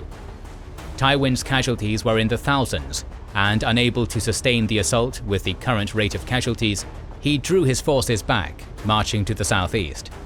Edmure, who lost a handful of soldiers, was triumphant, but little did he know that this unsanctioned battle against Tywin actually spoiled Robb's plans. While Robb was fighting in the Westerlands and Tywin was failing to cross the Red Fork, other players were eager to strengthen their position, and events were transpiring in the southeast. Stannis, who had the smallest army of all the pretenders to the throne, took the advice of the Red Priest Melisandre and made his way to the castle he had once defended for his older brother, Storm's End, to lay siege to Renly's seat as Lord of the Stormlands. Stannis and his 5,000 men immediately set up a well-organized blockade of the borderline impregnable fortress in order to draw his brother out. When the news of this reached him, Renly had already reached Bitterbridge en route to King's Landing. In spite of the advice given to him, the young Baratheon immediately split his forces and at the head of some 20,000 cavalry made his way to Storm's End in order to confront his brother and lift the siege. This led to a parley between Renly, Stannis and Catelyn Stark, and unwilling to put aside their differences or consider the pleas of the Stark matriarch, the brothers decided that the battle between them was to begin at dawn the next day. However, events were not to transpire in such a manner. That night, Renly's tent was entered by a black shadow in the image of Stannis, and this shadow cut Renly's throat in the presence of Brienne of Tarth and Catelyn Stark. Although Brienne was blamed for the assassination and hunted by Renly's supporters, the true assassin was the product of Melisandre's magic. With Renly Baratheon dead, the majority of the warriors who had accompanied him to Storm's End now defected to Stannis. However, a fifth of Renly's knights, commanded by Sir Loras Tyrell, made their way to Bitterbridge, refusing to grant Stannis their fealty. The siege of Storm's End was not over yet, as Sir Courtenay Penrose, fearing for the safety of Robert's bastard Edric Storm, refused to hand over Storm's End to Stannis. Penrose offered a challenge of single combat, but it was rejected, along with all other options to end the siege. Stannis turned to his most trusted servant, Sir Davos Seaworth, who smuggled Melisandre inside the castle using the skills from his past life. Here the Red Priestess gave birth to another shadow assassin, who made his way into the castle, killing Sir Courtenay, which led to the surrender of the fortress. 60,000 men were now encamped at Bitterbridge, where fierce fighting broke out between those who wished to support Stannis and those who refused to do so, and the ones who just wanted to return home. It continued until the Tyrell vassal, Lord Randall Tarley, took control of the situation, putting many dissenters to the sword. His initial charge gave the pro-Renly forces an opportunity to reform themselves, and Lord Tarly led them away from Bitterbridge, knowing that Stannis was on the way. Still, many joined Stannis, bringing his total strength to around 30,000 men. Tarly's retreat opened up the road to King's Landing for Stannis, and his newly enlarged army and the Baratheon brother started moving towards the poorly defended capital. This proved to be the grimmest point in the war for the Lannisters, as Tywin lost all his gains in the Riverlands, his son was taken hostage, and his home base was scoured. The Crown lands were in chaos, and the ever-incorruptible Stannis Baratheon was marching to take King's Landing, with the clear goal of putting every Lannister supporter to the sword. Although the Vale, Dorne and the Iron Islands remained neutral, unwilling to commit to any side in times of such uncertainty, the Lannisters were effectively surrounded by enemies. Yet, as sometimes is the case, the defeats on the battlefield would be reversed by the successes on the diplomatic front and general luck. In the aftermath of the victories at the battles of the Fords and Crag, the Starks and Tullys were celebrating and planning their next moves. But events transpiring to the south would change their outlook very soon. Tywin had, at this stage, received word that Stannis had taken Storm's End, and was now marching and sailing his swollen army towards King's Landing. This necessitated a course correction from the Lannister Patriarch. He left a small force under Gregor Clegane to continue harassing the Riverlands, and turned southeast on a forced march towards the headwaters of the Blackwater Rush. There he met the Lords Tarly and Rowan, agreeing to an alliance between the Lannisters and Tyrells, which changed the balance of power. Stannis Baratheon didn't know about this alliance, and was marching northeast towards King's Landing, hoping to take the capital and the throne. However, this would prove to be less simple in practice than it was in theory. The son of Tywin Lannister, Tyrion, was appointed the Hand of King Joffrey. He had inherited all of the guile and intelligence from his father, and made what preparations he could to defend the city. In order to prevent any defections, false rumours were spread claiming that Stannis intended to raze the great Sept of Baelor to the ground as a sacrifice to his new deity R'hllor. Likewise, stockpiles of wildfire were secured for the siege, and the Vale Mountain clans were sent out to harass and harry Stannis' advance. The number of the city guard, gold cloaks, was increased threefold, artillery was constructed, and sellswords were hired for the defence of the city. Most importantly of all, however, Tyrion ordered the construction of a great chain boom across the mouth of the Blackwater. The total garrison of King's Landing amounted to 7,000 to 8,000 men, with the primary contingent being 5,700 gold cloaks, supplemented by 800 sellswords, 300 knights, squires and men-at-arms, hundreds of engineers manning ballistae, scorpions and catapults, alongside contingents of House Stokeworth and Rosby, while the navy consisted of a paltry 45 war galleys, complemented by vessels requisitioned from traders, and what was described to be a swarm of hulks, skiffs, ferries and barges. Tyrion also had 150 or so members of the mountain clans, which were his personal allies, and he sent them towards Stannis to harass his forces.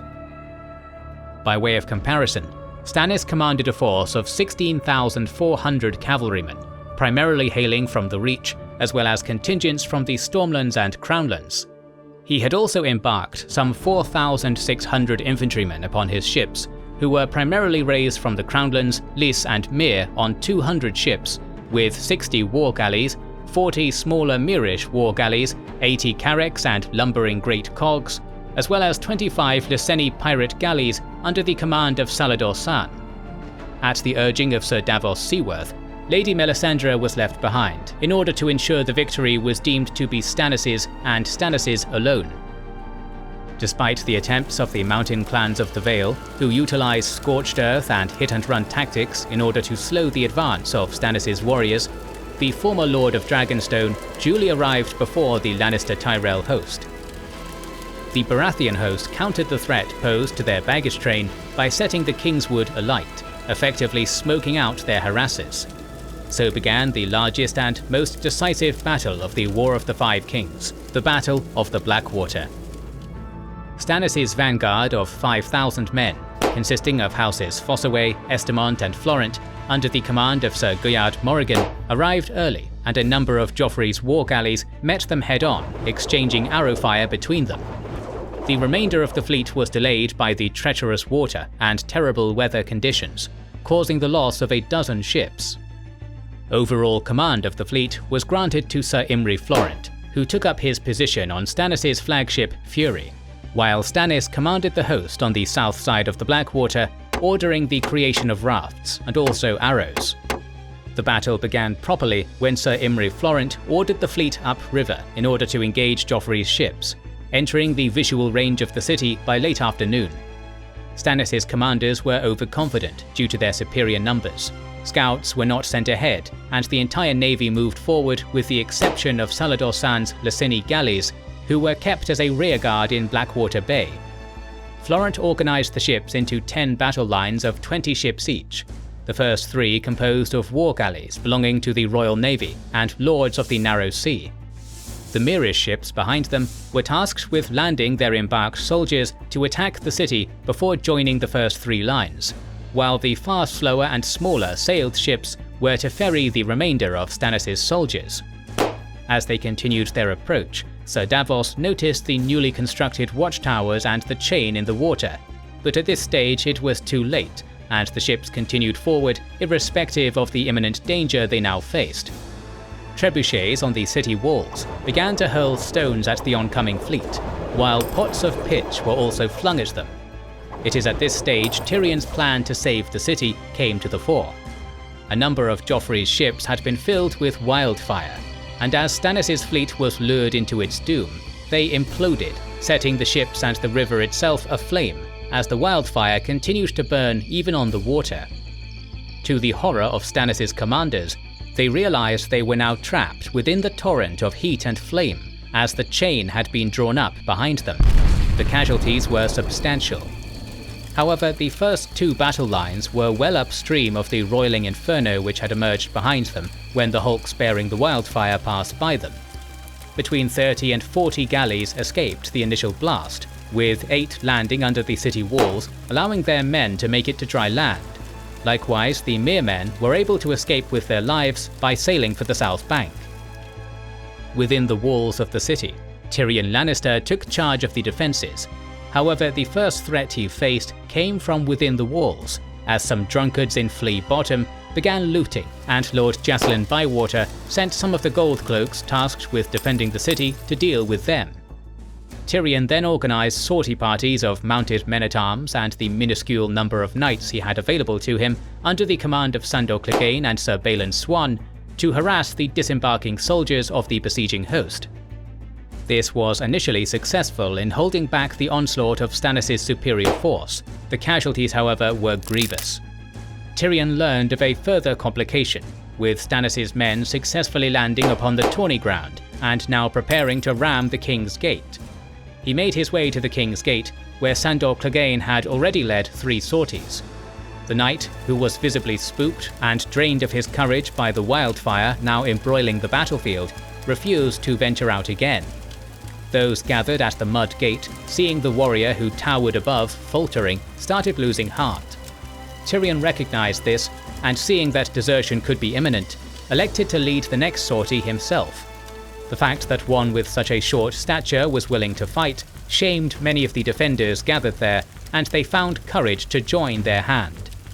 Chroniclers would later write, "That shamed them well enough. A knight mounted, helmetless, and rode to join the others. A pair of sellswords followed, then more. The King's Gate shuddered again. In a few moments, the size of Tyrion's command had doubled. He had them trapped. If I fight, they must do the same, or they are less than dwarfs." While Tyrion made his way out to disperse the attackers, the Mud Gate fell under attack. Fearing for the safety of her son Joffrey, who was commanding the soldiers nearby, Queen Mother Cersei ordered him to be brought to the Red Keep. Before he left, the king ordered members of his Kingsguard, Mandon Moore and Boros Blunt, to assist Tyrion. Still, the king's departure destroyed the morale of the defenders there, who deserted en masse, slaughtering their commanders, among them Sir Jacelyn Bywater. Tyrion proved more successful, however, driving off the attackers at the King's Gate, before wheeling around and making his way towards the Lost Mud Gate. At this point, Sir Balon Swan alerted the acting hand to a less than ideal situation developing on the river. The galleys, of which their commanders had lost control, had smashed into one another, creating a bridge of sorts, which allowed the boldest among Stannis' ranks to cross the river, joining the fray on the part of their lord. Sensing imminent danger once more, Tyrion, alongside his sortie party, made their way out onto the bridge in order to halt their opponent's advance. The bridge was quickly breaking up, however, and Tyrion turned to retreat from the tenuous ground. However, at this point, he was betrayed and attacked by Sir Mandon Moore, who was possibly ordered to do so by Joffrey, who hated his uncle. Before he could slay the Hand of the King outright, however, Sir Mandon was himself killed by Tyrion's squire Podrick Payne. The bridge was now breaking, and as the defenders thought that Tyrion was slain in the fighting, they retreated behind the city walls. Their resistance continued here for a few hours, but it was soon clear that Stannis' troops were going to enter the city soon. Fortunately for the defenders, soon they noticed that some kind of commotion was happening behind the enemy lines, almost as if they were fighting among themselves. That was actually the relief force of between 20 and 50,000 Tyrells and Lannister soldiers. Tywin had arrived just in time to save the city and his family. Moving from their initial position on the Blackwater Rush, the Lannister host had force marched to Tumbler's Falls, where they joined with Lord Mace Tyrell's larger army and made use of the fleet of barges he had in place. Together, they made their way downstream before embarking a half-day's ride from the capital and arriving at the battle around dusk, crashing into Stannis' rear and taking the otherwise meticulous commander unawares. Lord Tywin took command of the right wing on the river's north side. Randyll Tarly held the centre, with Mace Tyrell commanding from the left. The greatest shock of the day came in the form of the spectre of Renly Baratheon, come to take his revenge on his brother for his assassination. Garland Tyrell, wearing the easily recognisable armour of the fallen king, cut a bloody swathe through the dismayed Baratheon lines at the head of the vanguard, causing many more to defect to the Lannister side, believing their lead had returned. Sir Garland then slayed Sir Guyard Morrigan, who commanded Stannis' van, causing further chaos among his ranks. According to the chronicles, they plunged through Stannis like a lance through a pumpkin, every man of them howling like some demon in steel. And do you know who led the vanguard? Do you?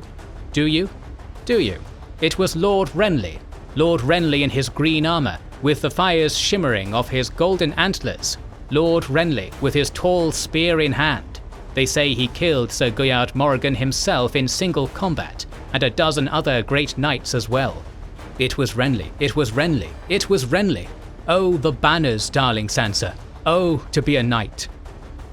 Salador San, seeing how the tides were turning, put his ships ashore, taking as many survivors as he could fit, while Roland Storm fought a desperate rearguard action, allowing for Stannis and some of his remaining soldiers to board the galleys, with at least half of the remaining loyalists being Florence.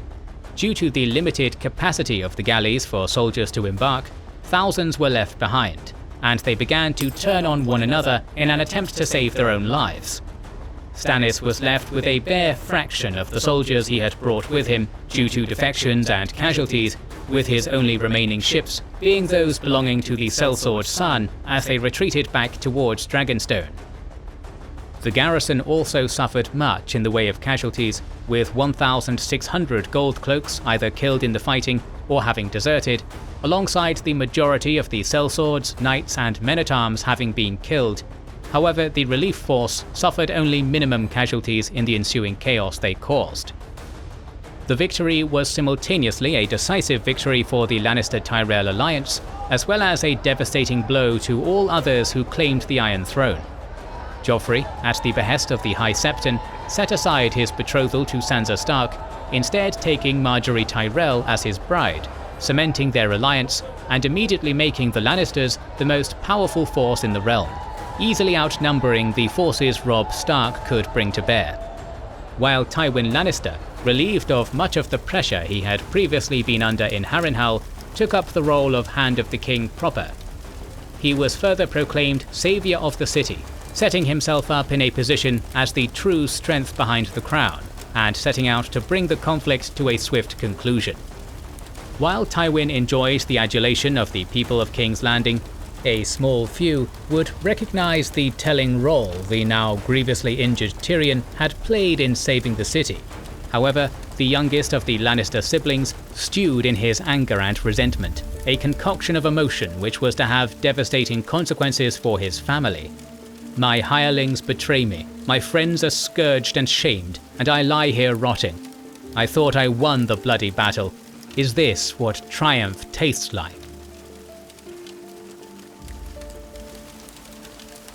Earlier in our story, we saw that Robb Stark sent Theon Greyjoy back to the Iron Islands to get his father's support.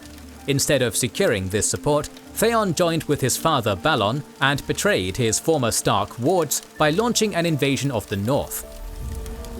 In this, Balon envisaged a three-pronged approach, ordering his brother Victarion to take Moat Cailin, his daughter Asha Greyjoy to seize Deepwood Motte, and Theon to raid the Stony Shore. These attacks were successful, and the North, unable to defend itself with most of its fighting men down south with Robb, was slowly bled dry. Theon, unhappy with his position of minor authority compared to his sister Asha, decided on his own initiative to attack Torrhen Square. This in turn drew out the majority of the garrison of Winterfell, allowing the Greyjoy prince to take Winterfell with little resistance, capturing both Rickon and Bran in the process, and declaring himself to be the Prince of Winterfell. Theon then freed Reek from the dungeon, taking him into his service alongside Maester Luwin, who pleaded with him to show mercy and tolerance. This fell on deaf ears, however, as Bran and Rickon, with the aid of Osha, Hodor, Mira and Jojen Reed, escaped from the castle. Furious at his failure, Theon took the advice of Reek, killing two boys of similar age and stature and mounting their heads upon the castle walls. Meanwhile, Robb, having suffered a relatively severe wound whilst storming the crag, was being tended to by Jane Westerling, the daughter of the Lord of the Hold. However, word soon arrived that Theon Greyjoy, having taken Winterfell, had executed both Bran and Rickon, which was of course a ruse in order to establish the young Greyjoy's authority, but Robb was unaware of this. Grieving the loss of his brothers, the young wolf fell into the arms of Jane Westerling and took her maidenhead. Much like his father, Robb was a man driven by honour. Therefore, in order to ensure he had not dishonoured her, Robb married Jane immediately, disavowing his previous betrothal agreement to the Freys. This infuriated the Frey contingent in his army, who withdrew their support and headed back towards the twins, with Black Walder Frey going so far as to threaten to kill Jane due to the disrespect to their house. After recovering from his wounds, Robb withdrew from Lannister territory. However, he was soon to learn that his mother's reaction to the supposed death of his brothers would be equally catastrophic to the Stark cause. Catelyn, heartbroken by the loss of her children, had visited the Kingslayer and come to an accord with him.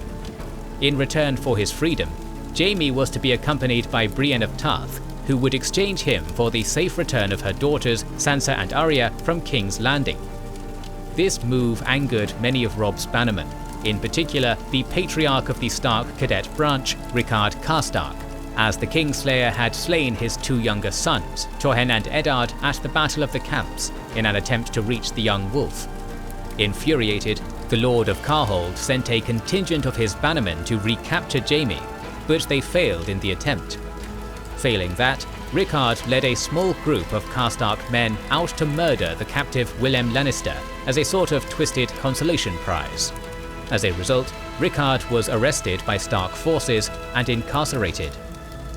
Following the Karstark insurrection, Edmure further advised Robb to keep Rickard as a hostage in order to ensure the fealty of the Karstark warriors, particularly in the wake of the Freys returning to the twins. Robb dismissed this advice, declaring Rickard to be a traitor and sentencing him to death, and following the advice of his father that the man who passes the sentence should swing the sword, Robb personally beheaded his bannerman. Prior to his execution, Rickard made use of his last breath in order to curse his liege. Citing the blood ties between the Starks and Karstarks, he declared Robb to be a kinslayer, an ill omen for Robb's cause. While the Stark war effort was becoming increasingly troubled, the Lannister one was quickly rebounding. Although the Battle of the Fords had been a decisive Lannister defeat, it also afforded Tywin the opportunity to wheel his troops around and meet Stannis Baratheon in open combat outside King's Landing. Crushing the supposed rightful heir to the Iron Throne, Tywin simultaneously gained an immensely powerful ally in the Great House of Tyrell. To cement his alliance, the High Septon set aside King Joffrey's betrothal to Sansa Stark in favour of one to Margaery Tyrell. By way of comparison, when Robb arrived from the Westerlands with his newly betrothed Jane Westerling, his mother Catelyn bemoaned the fact that he had not married someone such as Margaery, who could bring a sizable force to the Stark cause. However, it was not all plain sailing for the Royalists, for through the combined efforts of an escaped Arya Stark and the faceless man, Jaqen H'ghar, the Stark prisoners at Harrenhal were freed. Harrenhal then fell under the control of Roose Bolton, which ostensibly was good for the Stark cause, but would soon prove to be anything but. Things would go from bad to worse for the Northerners, as their situation continued to deteriorate. Although they managed to free Castle Darry from Lannister occupation, it would fall to Gregor Clegane just 2 weeks later.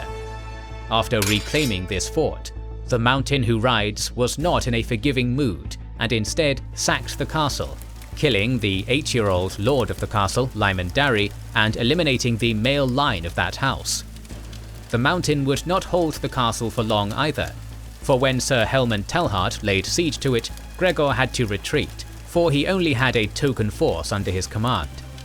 Word soon arrived from Roose Bolton, who ordered Sir Helmund to put the castle to the torch and slaughter all of the Lannister captives, under the pretense of acting under the orders of the King in the North.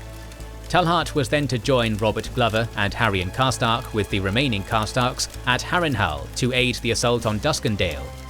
Roose played up the unbridled fury of the leaders of this group, which made up some third of the Northerners' footmen, due to the occupation of Torrens Square and Deepwood Motte, as well as the execution of the patriarch of the Karstark family.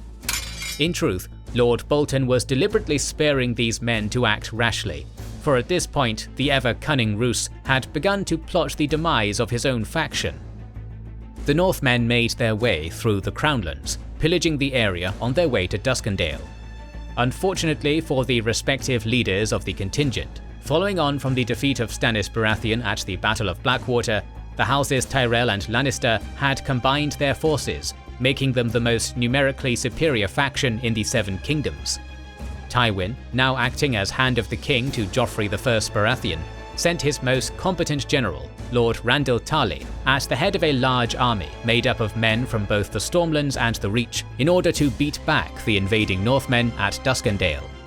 Simultaneously, he sent Sir Gregor Clegane, along with a contingent of King's men, to cut off their retreat along the King's Road, effectively ensnaring the unaware Northmen within the Crownlands. When the Northerners arrived, they were surprised by the size of the force now facing them. However, this did not kill their courage, and they resolved to fight. On the northern side, houses Cerwyn, Glover, Hornwood, Karstark and Tallhart made up the bulk of the King in the North's army. On the opposing side, warriors from the houses Tarly, Laygood, Ambrose, Fossaway of Cider Hall, and Fossaway of New Barrel made up the bulk. Randyll Tarly's excellent strategic noose would ultimately win the Royalists the day, as he caught Robert Glover outside of Duskendale, pinning the Northmen to Blackwater Bay. The battle was ferocious in nature, being fought in the fields and farms surrounding Duskendale, and it was here that Helmund Tellhart was killed while leading his men in the assault. As the battle continued, casualties on both sides began to mount, with as many as 1,000 Northmen falling around the fields of Duskendale, never to rise again. Robert, taking command of the battered force, began a hasty withdrawal to Harrenhal, only to run directly into Sir Gregor Clegane on the King's Road, who utterly shattered the army of the King in the North. Sir Gregor then took Robert Glover and Harrion Karstark as his prisoners, while his men hunted the stragglers. Although Robert was eventually exchanged for Martin Lannister, Harrion Karstark remained in captivity at Maidenpool. The northern foot, which made up some third of Robb's infantry, was utterly broken at Duskendale, severely diminishing Robb's chances of retaking the north, requiring him to turn to the Freys once more for support. When word reached Robb of the defeat at Duskendale, he was left at a loss as to why the reliable Glover and Telhart attacked the town to begin with, although at this stage he remained unaware of the treachery of the Boltons.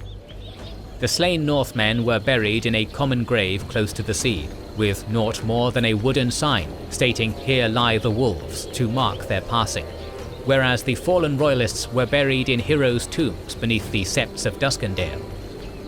Robb's weariness at this stage in the war had finally begun to catch up with him. In an attempt to repair his relationship to the Freys, he convinced his uncle Edmure to marry one of Lord Walder's daughters in order to make up for the affront he committed when he married Jane Westerling. Jane was left at Riverrun, with the Blackfish being appointed as Warden of the Southern Marshes. Thereafter, Robb marched north to the Twins, where Edmure was to marry Lady Rosalind Frey, thereby reviving the Stark-Frey alliance before pushing upwards to retake the north from the Greyjoys. Stopping at Old Stones along the way, Robb discussed matters of succession. Acknowledging the death of his brothers and the possibility of Lannister domination of the north through Sansa, Robb suggested acknowledging his bastard brother Jon as a true Stark, which his mother Catelyn vehemently disapproved of.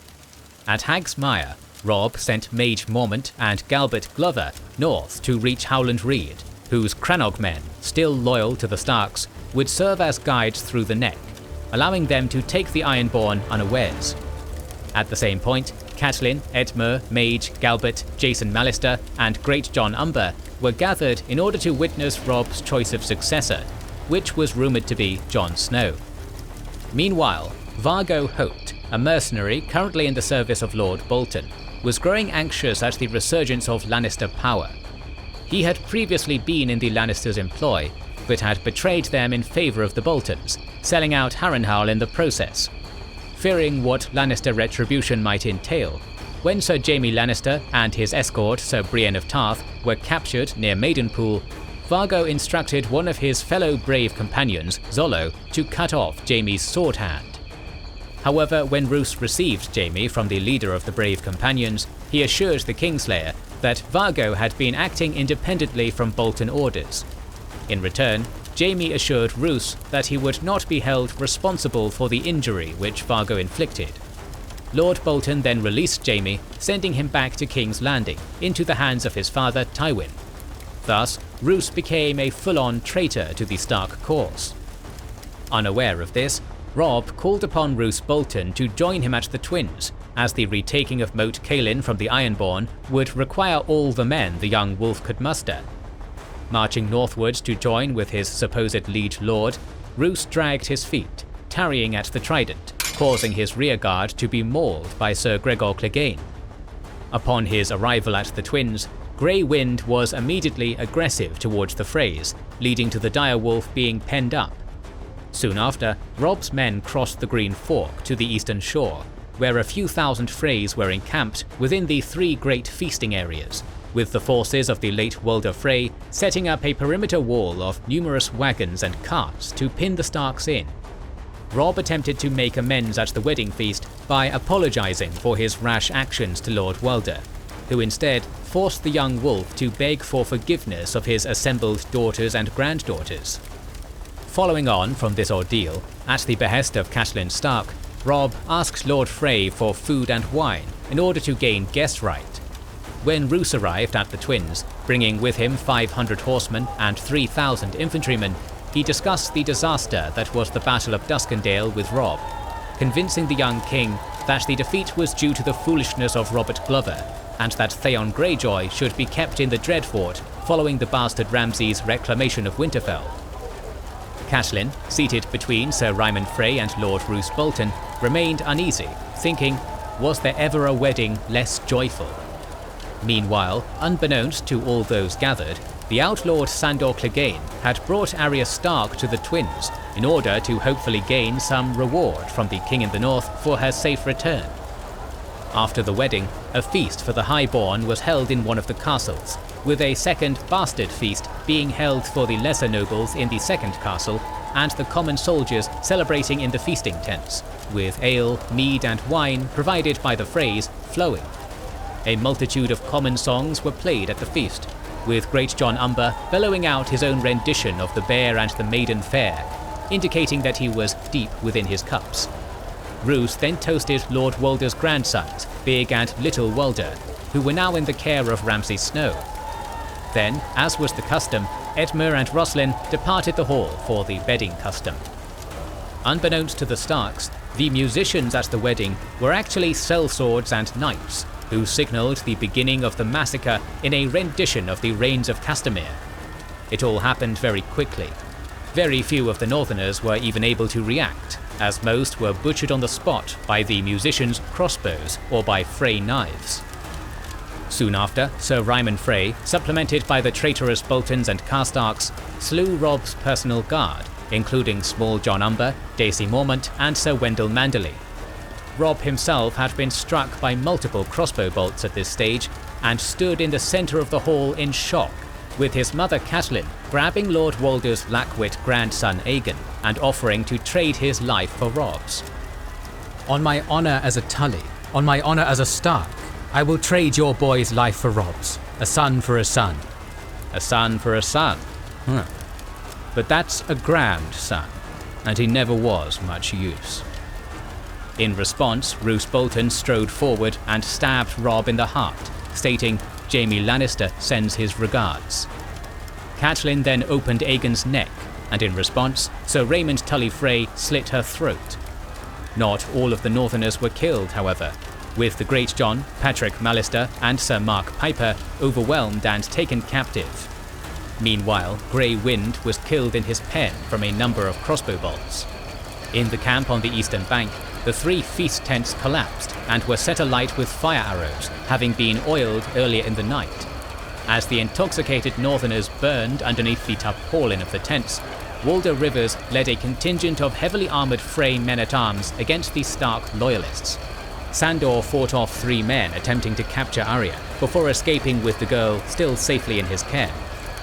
Although the casualties were never definitive, Robb lost most of his soldiers that night, while the Freys lost a mere 50 men in the slaughter. Robb's body was decapitated, and vengeful Frey soldiers had Grey Wind's head sewn upon his body with a crown nailed to it. To add further insult to injury, Catelyn's body was thrown into the river entirely naked as a harsh mockery of House Tully's funeral customs. Through the grim and underhanded slaughter, the Northern Rebellion was effectively ended. Roose Bolton was named Warden of the North, and House Frey was given the Lordship of Riverrun, at the cost of their honour, for they had violated the ancient guest right. Explain to me why it is more noble to kill 10,000 men in battle than a dozen at dinner. Through the Red Wedding, the Lannisters gained a number of valuable prisoners, which helped relieve hostilities around Westeros, with most river lords swearing fealty to King Joffrey. With Edmure Tully captive, Sir Jaime Lannister was able to negotiate a peaceful resolution to the siege of Riverrun. Meanwhile, Black Walder Frey threatened to hang Patrick Mallister outside his father's castle, which resulted in Lord Jason's surrender at the siege of Seaguard. Moreover, Great Jon Umber and Sir Mark Piper were held as hostages to ensure their houses' loyalty to the Boltons, the new overlords in the north. However, despite having ostensibly triumphed over all their enemies, trouble and tragedy was in the forecast for the House of Lannister, as the eldest of Cersei's children was soon to meet his end, triggering a set of events which would ultimately undermine their dominance over the Seven Kingdoms. While Robert Baratheon ruled in the Seven Kingdoms, content in the defeat of his great rival Rhaegar Targaryen, and the death of the Mad King Aerys, the Targaryen line had not been entirely snuffed out. The youngest scions of the house, a brother and a sister, still drew breath. At present, their continued existence in Essos posed no immediate threat to the usurper, but time would prove to be a great equalizer in this tale. Princess Daenerys Targaryen, also referred to as Daenerys Stormborn due to the circumstances of her birth, was the youngest child of King Aerys II Targaryen and his sister wife, Queen Rhaella Targaryen. She was initially conceived during the last month of Robert's rebellion, which, as we have already detailed, was not a great time to be a Targaryen. Shortly after this conception, Rhaella was sent to Dragonstone, the ancestral home of House Targaryen, with the unborn Daenerys' older brother, the young Prince Viserys, in order to avoid the rebel army headed by Ned Stark following their victory at the Battle of the Trident. Daenerys was born in inauspicious circumstances, as a great storm raging about Dragonstone destroyed what remained of the Targaryen fleet, while her mother would not survive the birth of her daughter.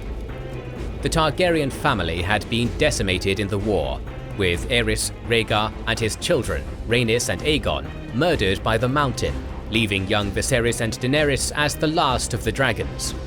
Viserys was therefore named king on the island of Dragonstone, while Daenerys, as his heir, was named Princess of Dragonstone.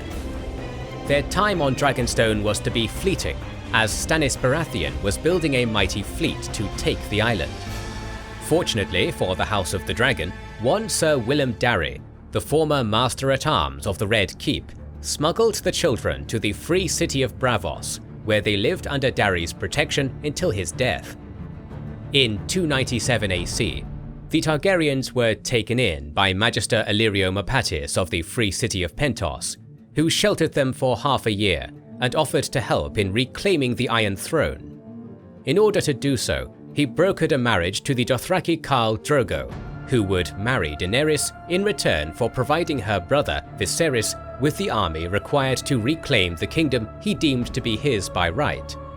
The two were wed outside the walls of Pentos, with the most important gift of the day being 3 petrified dragon eggs provided by Magister Illyrio, and the sworn service of the exiled and disgraced knight Ser Jorah Mormont to Viserys. Although she had initially dreaded marrying such a violent and barbaric man as Khal Drogo, during the Khalasar's journey to Vaes Dothrak, the only true city of the Dothraki, a loving relationship ensued between the unlikely pairing. Moreover, Daenerys also became aware of her brother's weakness and ineptitude as a ruler, finally shedding the fear she had so long held for him. On her 14th name day, Daenerys revealed to all that she was now pregnant, and they finally arrived in Vaes Dothrak not long after. Daenerys' marriage, pregnancy, and overall upturn in fortunes did not go unnoticed, and the revelations were to have massive implications back in King's Landing.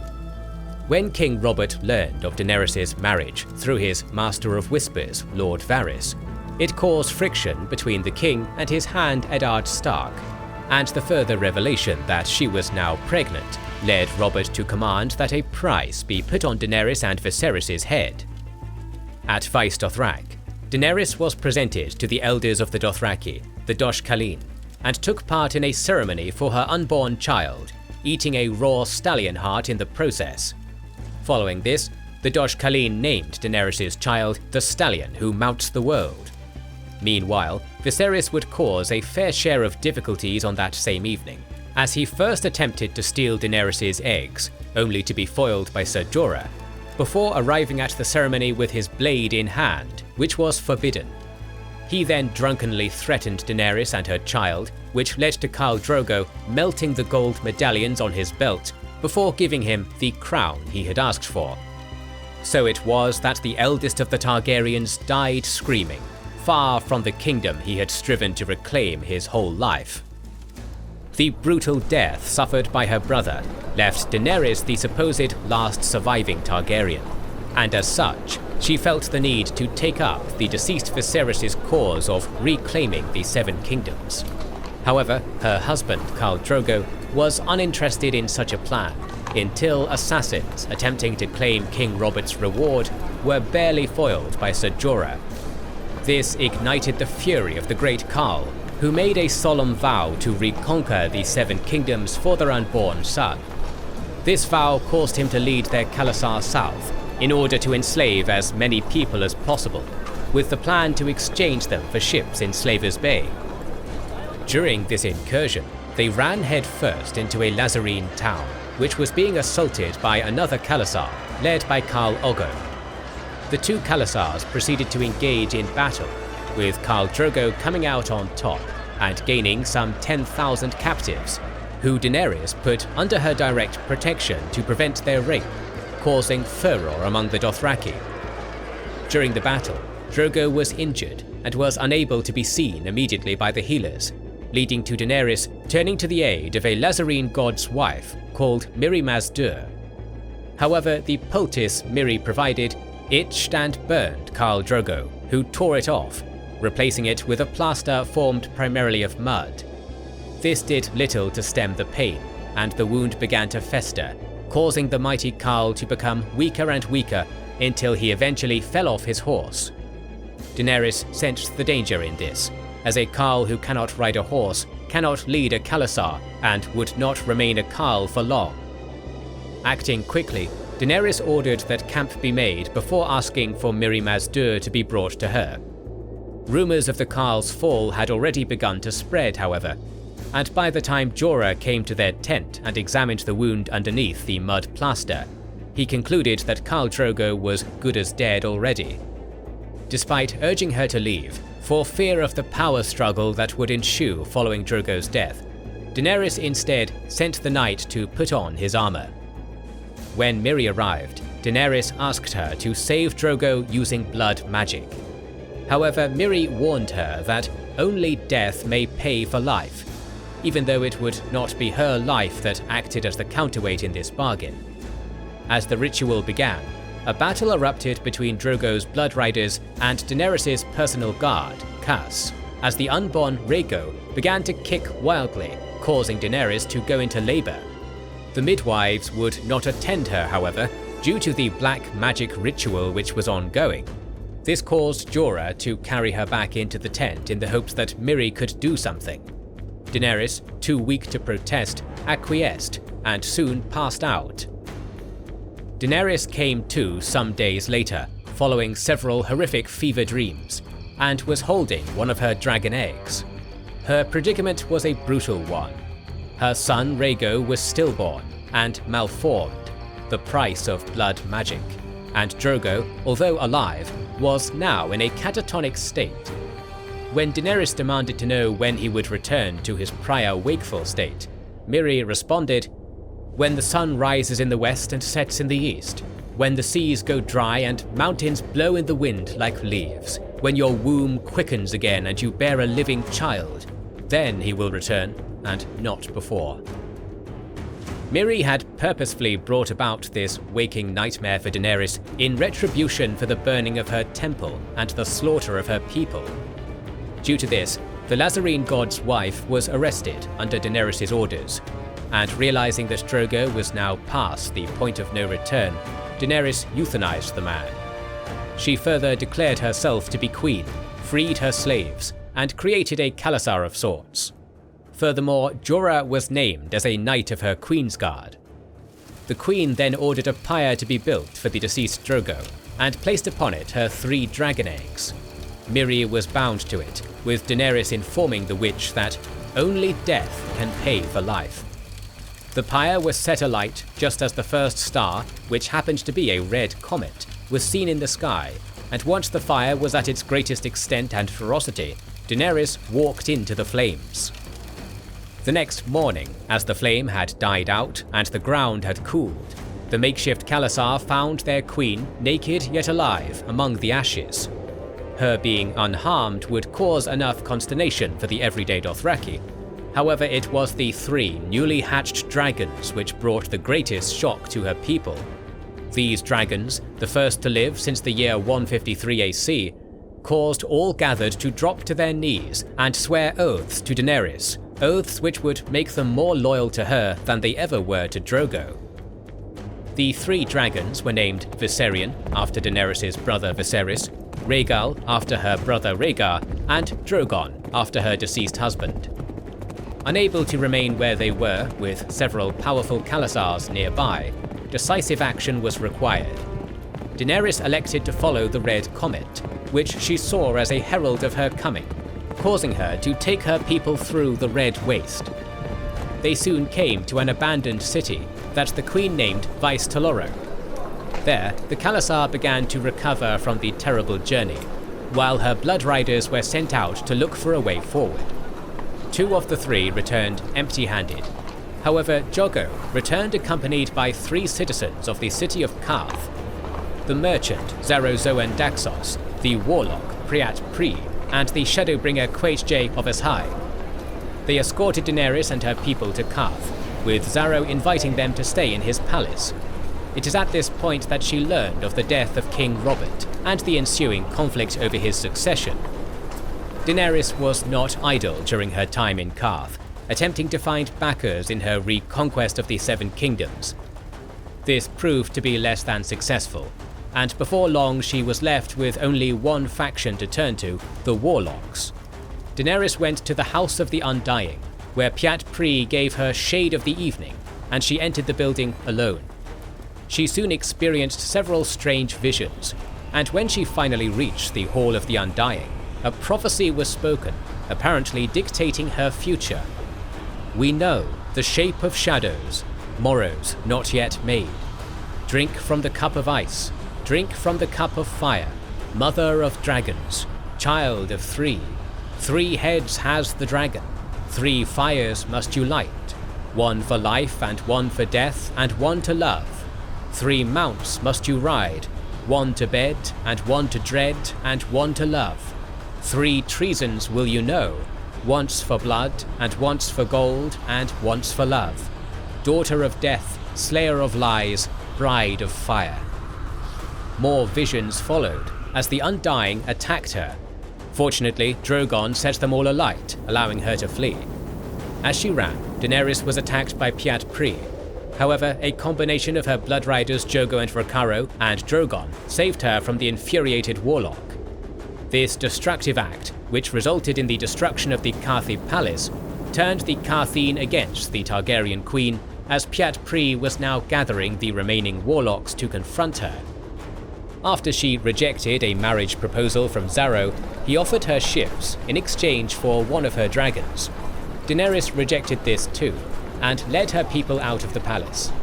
She visited the docks in the hopes of finding passage for her and her people. Jorah warned her that they were now being followed by 2 strangers. Focused on the strangers, Daenerys was caught unaware when another individual, which happened to be a sorrowful man, one of the foremost assassins in the world, handed her a box, from which emerged an extremely deadly manticore. One of the strangers, acting with immense haste, knocked aside the manticore before it could sting her, which saved the queen's life. The 2 strangers were Belwas, a massive eunuch and former pitfighter, and his supposed squire Arstan Whitebeard, who revealed that they had been sent to Qarth by Magister Illyrio. They had with them 3 ships, meant to escort Daenerys and her people back to Pentos, on the orders of her former benefactor. Daenerys then renamed the ships provided to her as Vagar, Meraxes and Balerion, after the dragons of Aegon I Targaryen and his sister wives Rhaenys and Visenya, as they began the voyage towards Pentos. During the journey, Ser Jorah convinced Daenerys to change course to Astapor, due to his distrust of the Magister. This city within Slaver's Bay produced the finest eunuch spearmen in the world, the Unsullied, who were known to have defeated even the Dothraki in open battle, and he further believed that having a loyal army behind her would increase her bargaining power with Illyrio. At this point, the exiled knight also expressed his deep-seated love for her and offered to be one of the 3 heads of the dragon as her husband.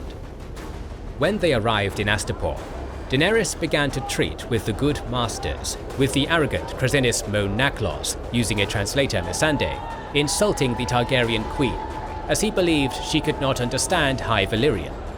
In spite of the protests of Arstan Whitebeard against the usage of slave soldiers, Daenerys informed the good masters that she would exchange all of her ships, goods, and Drogon in return for all of the 8,600 Unsullied and the 5,000 boys in training. The slavers agreed to this transaction and presented Missandei as a gift, who Daenerys promptly freed. The following day, Daenerys assumed control of her soldiers and betrayed the good masters when she ordered Drogon to attack the slavers and her Unsullied to conquer the city. She then freed all of the slaves there and set up a council to rule the free city. She further freed all of her Unsullied that she possessed, who then elected to continue in her service. At the head of her new, extremely effective army, Daenerys set her sights on the city of Yunkai. The slavers there, aware of the sack of Astapor, hired 2 sellsword companies, the Stormcrows and Second Sons, to supplement their slave army of 4,000. Daenerys met with the delayed envoy from Yunkai and the leaders of the mercenary companies, offering to pay them more than the Yunkish in order to get them to switch sides. The envoy from Yunkai, Grazdan Moeres, arrived last and offered Daenerys gold to turn back. She refused and ordered that all of their slaves be freed within 3 days or she would sack the city. Once the Yunkish envoy had left, Daenerys revealed her intention to attack the city that same night. The Stormcrows' leaders continued to argue about her offer, while the Second Sons became drunk on the wine she had given them. Just before the battle was to begin, however, Daario Naharis walked into the Targaryen camp and presented the queen with the heads of his fellow captains, Prendal Nagezen and Salor, before pledging the Stormcrows to her cause. As the army attacked Yunkai, Daenerys remained in camp.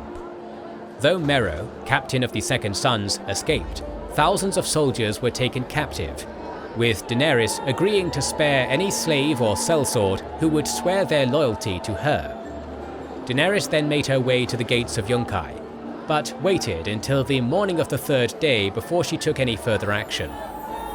That same morning, the gates of the mighty city were opened, and the slaves of Yunkai streamed forth, hailing Daenerys as Misa, which in the Giscari tongue meant mother.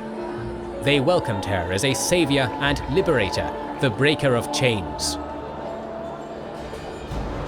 With the defeat of the Yunkish forces outside the gate of their city, Daenerys had become ever more confident in the necessity of her continued crusade against slavery and oppression within Slavers Bay. This emboldened the young Targaryen to cast her eyes even further north, to the mighty city of Meereen. At this point, however, the residents of Slavers Bay had become wary of the potential that this upstart of old Valyrian blood had to upend the existing balance of power that had emerged following the doom of the Freehold. As a result, preparations were made far in advance of the Mother of Dragons' arrival outside their gates. The Meereenese withdrew all of their soldiers behind the immense walls of the city, and left the lands behind them bereft of any resource which could be of use to the oncoming Targaryen army. Moreover, they added an element of terror into the equation. With the majority of Daenerys' host being composed of former slaves, 163 enslaved children were nailed onto the mileposts along the coast road. Thus, as the Targaryen army made its way from Yunkai to Meereen, they were confronted with the very embodiment of the horrors Daenerys wished to bring to an end, mile by mile of their journey. Following this harrowing march, Daenerys decided to encamp her host just outside the walls of Meereen as an act of defiance, to show that despite their best efforts, the slavers would not break the spirits of the freed men and women of Yunkai and Astapor.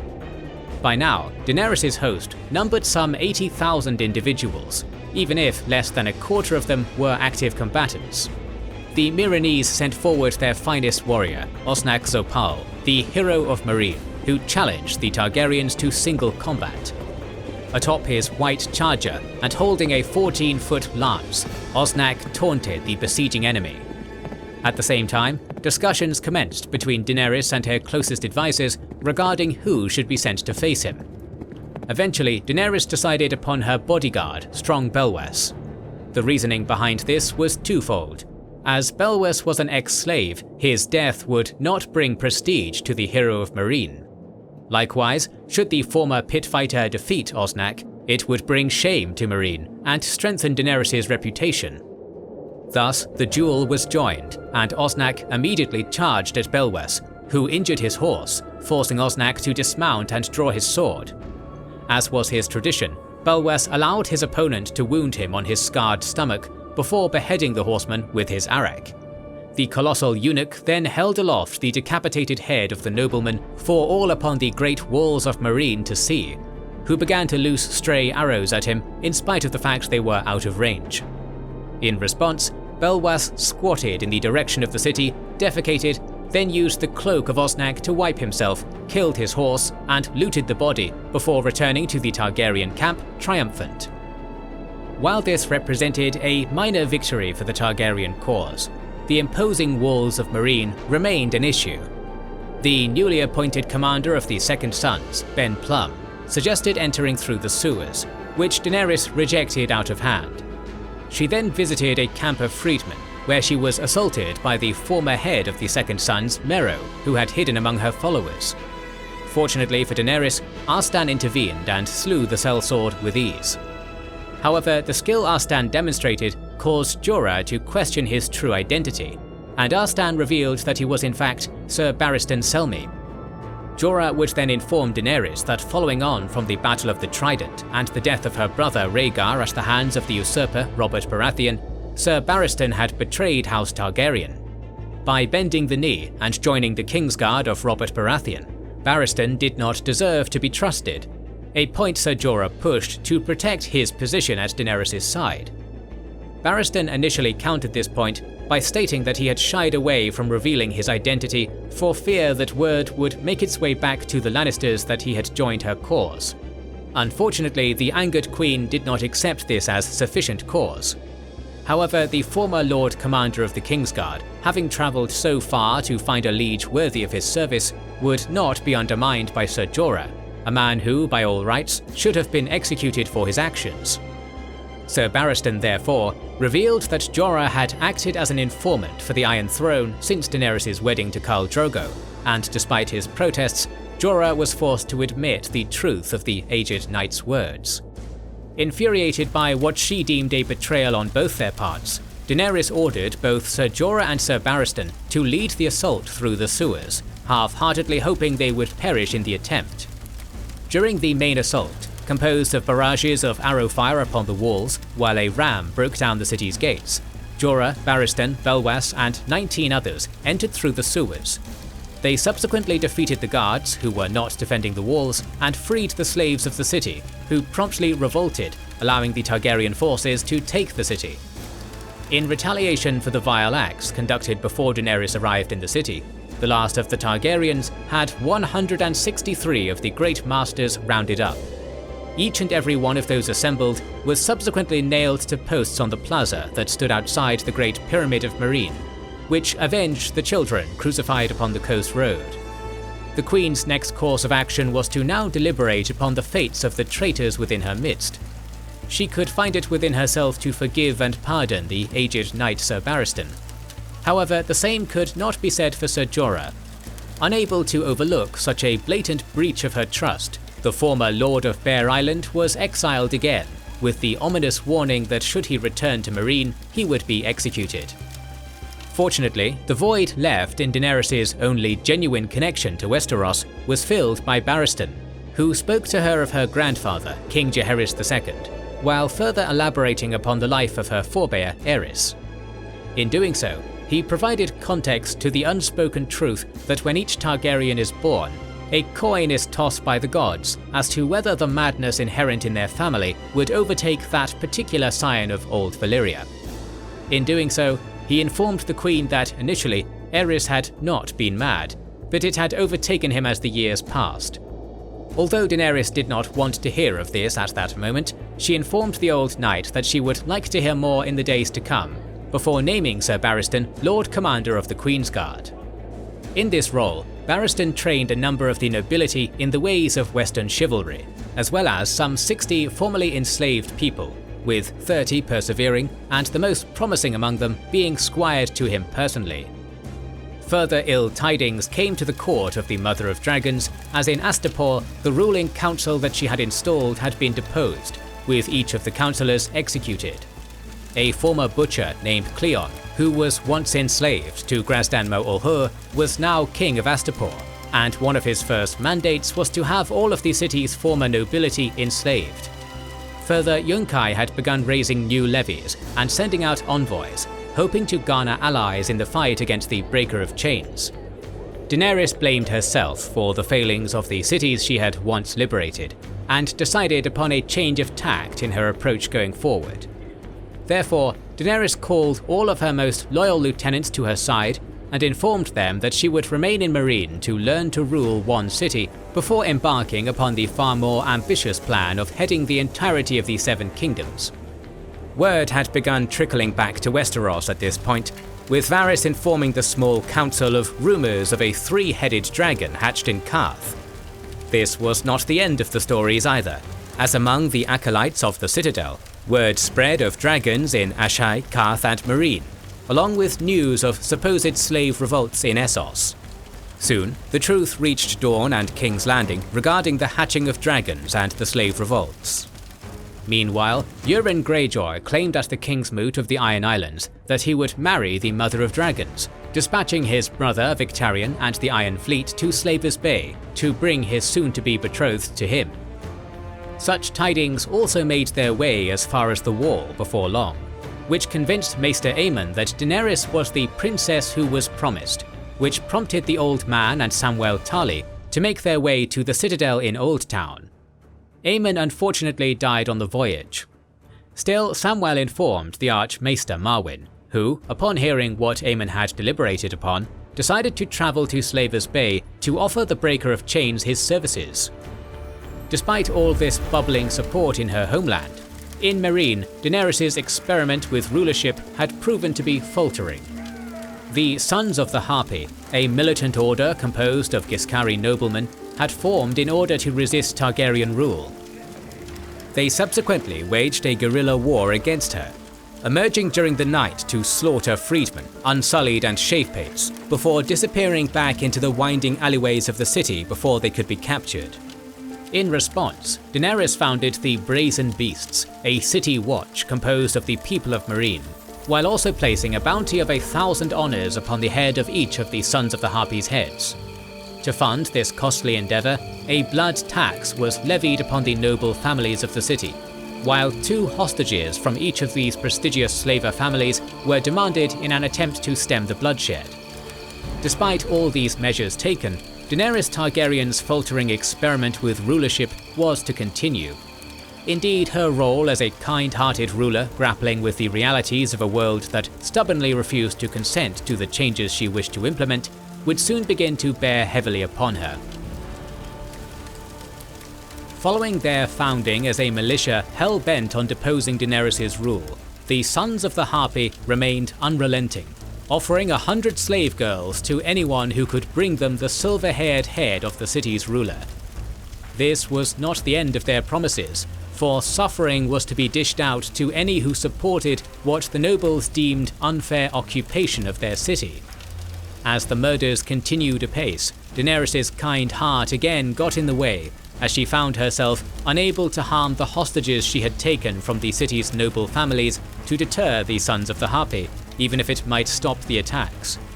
Instead, she founded 3 more companies of freedmen, the Stalwart Shields, the Mother's Men, and the Free Brothers, who were all charged with defending the city from the Harpies. While most of Meereen's nobility despised her, some of the city's upper crust still supported her. This faction came to be known as Shavepates, a group who, as we mentioned in our story before, had been targeted by the Sons of the Harpy due to their loyalties. To display their support for the Queen, these men renounced the Giscari culture of old by shaving their heads and abandoning their traditional hairstyle. Moreover, their leader, Skahaz Mokandak, also served as a counselor to Daenerys. To further complicate matters in a politically chaotic city, the Queen's dragons had grown wilder, hunting and slaughtering sheep in the hinterlands outside of Meereen's walls. Daenerys compensated the shepherds for their losses. However, when another herder presented the burned bones of his daughter, Hosea, Daenerys' hand was forced. Viserion and Rhaegal were imprisoned in a pit below the Great Pyramid, where they could do no more harm. Drogon escaped this attempted containment, flying towards the Dothraki Sea. As the burdens of rule continued to mount upon Daenerys' back, the last scion of old Valyria was visited by a vision of Quaithe as she slept, who warned her of more significant dangers to come. Soon comes the Pale Mare, and after her the others, Kraken and Dark Flame, Lion and Griffin, the Sun's Son and the Mummer's Dragon. Trust none of them. Remember the Undying. beware the perfumed seneschal. A merchant prince of Qarth, Zarozoan Daxos, offered Daenerys a solution to her ongoing problems, proposing to give her 13 ships, which her people could use to depart for Westeros immediately. However, as soon as the Queen realized that her freedmen would have to be left behind, she refused the offer outright. At this point in her reign, all she had strived to build was on the verge of being toppled. In Yunkai, slavery had resumed, and the wise masters had re-established an army comprised of slave levies and sellswords, complemented by their allies in New Geese, who sent the formidable Iron Legions to aid them. With all this new manpower, they set their sights on restoring the old world order in Astapor. With an army approaching his gates, King Cleon scrambled to prepare for the onslaught, with Daenerys predictably offering him no aid. As a result, he was defeated at the Horns of Hazat, with his poorly trained and inexperienced new Unsullied scattered and slaughtered during a wild and uncoordinated retreat to Astapor. Daenerys regretted not lending her aid, yet Meereen would undoubtedly have fallen to the Harpies in her absence if she had. Cleon the Great, as he had begun to style himself, was assassinated by his soldiers. His successor, Cleon II, would only survive 8 days on the throne before having his throat cut. He was succeeded by his killer, a former barber known appropriately as King Cutthroat. Cutthroat subsequently surrendered the city, allowing the besiegers to put most of its population to the sword, while Cutthroat himself was thrown into a pit where a pack of rabid dogs killed him. After the sack of Astapor, the Yunkish set their eyes on Meereen and began a march upon the city along the coast road, which placed Daenerys under immense pressure. Galaza Galare, the high priestess of the town, counseled that to appease the nobles of Slavers Bay, Daenerys should marry a noble of the city. The gentleman Hisdar Zolorek was identified as the most eligible bachelor. An agreement between the two was quickly hashed out, with Hisdar being told that if he could stop the murders committed by the Sons of the Harpy within 90 days, he would earn the Queen's hand in marriage. This bargain was made against the wishes of Ser Barristan, who vehemently opposed it. Not long after, Daario Naharis returned to the city, and good tidings came with the sellsword's homecoming. Negotiations with the Lazarene had been successful, and the peaceful shepherd people would now trade with Meereen. When Daenerys asked Daario his opinion on her arranged marriage, the ever-pragmatic leader of the Stormcrows suggested that the marriage ceremony should be used as a pretense to bring together the nobility and execute them en masse. Revolted by his Machiavellian instincts, Daenerys sent his Stormcrows back out of the city to guard the Khazai Pass. The situation went from bad to worse for Daenerys when ships from Qarth, Tolos and New Geese blockaded the harbour of Meereen. Lacking a navy of her own, Daenerys' followers were unable to dislodge the blockade. In slightly gladder tidings, it seemed as if Hisdar had managed to put a stop to the murders within the city. However, this success generated suspicions that Hisdar was a son of the Harpy all along. Meanwhile, Astapori refugees had made their way to the town. Since many of them were infected with the bloody flux, Daenerys was forced to make them camp outside the city's walls, so they would not contaminate the people within. Hisdar's diplomatic efforts continued when he contacted the Yunkai, who offered a peace that required tribute from the Targaryens and an agreement that Yunkai and Astapor would return to their former status as slaver cities without her interference, an agreement contingent upon Daenerys and Hisdar's marriage. After this, Daario returned to the town again, bringing news that the Second Sons had defected to Yunkai. The Yunkai force now consisted of 4 sellsword companies, Tolosi slingers, Qarthine camelry, and 6 Iron Legions of New Geese. With the immense stress of the situation bearing heavily upon her, Daenerys gave in to her urges and took Daario as her lover. A mere day before her wedding to Hisdar, Daario introduced the Mother of Dragons to the Windblown, who had defected to their side. One man among them revealed himself as Quentyn Martell, the Prince of Dawn. Quentyn had brought with him a signed wedding pact to marry his sister, the Dornish princess Arianne, to Daenerys' brother Viserys. Upon learning Viserys was in fact dead, Quentyn offered his hand in marriage to Daenerys. In an attempt to keep her earlier promises, Daenerys rejected the proposal out of hand and instead married Hizdahr. Hizdahr then invited the captains of the Yunkish army into the city to celebrate the peace treaty and the reopening of the fighting pits, with Meereenese hostages being sent to the Yunkish camp to ensure the Yunkish captains' safety, with Daenerys despising the entire ordeal. The Queen attempted to convince Quentyn Martell to return home for his safety while visiting her dragons, before making her way to Desnak's pit for the festivities. As the celebrations at the pit commenced, everything went south incredibly quickly. Wishing for Daenerys to try some of the local cuisines, Hizdahr urged Daenerys to try a Meereenese delicacy, locusts. These insects were instead consumed by the bottomless pit that was Belwes, who promptly dropped to his knees and began to evacuate the contents of his stomach, revealing that the locusts had been poisoned. At that exact moment, Drogon swooped into the pit to eat the body of a fallen pit fighter, which caused panic in the crowd. One man fired a spear at the dragon, which prompted Daenerys to rush to his side, mount him, and fly from the arena. This flight caused many to fear that Daenerys had died, and chaos broke out in the city. However, she remained very much alive. Drogon had brought her to the Dothraki Sea, but would no longer listen to her commands. As such, she began the long walk back to Meereen. During this trek, she fell ill, retching and suffering from diarrhea, suffering a fever dream of Viserys, before finally being able to recall Drogon to her side. At this point, the Khalasar of Khal Drogo came upon both dragon and rider. Back in Meereen, the chaos that had engulfed the city resulted in an unlikely alliance between Ser Barristan, Grey Worm, and Skahaz. Barristan was infuriated by what he deemed to be a plot by Hizdahr to assassinate Daenerys.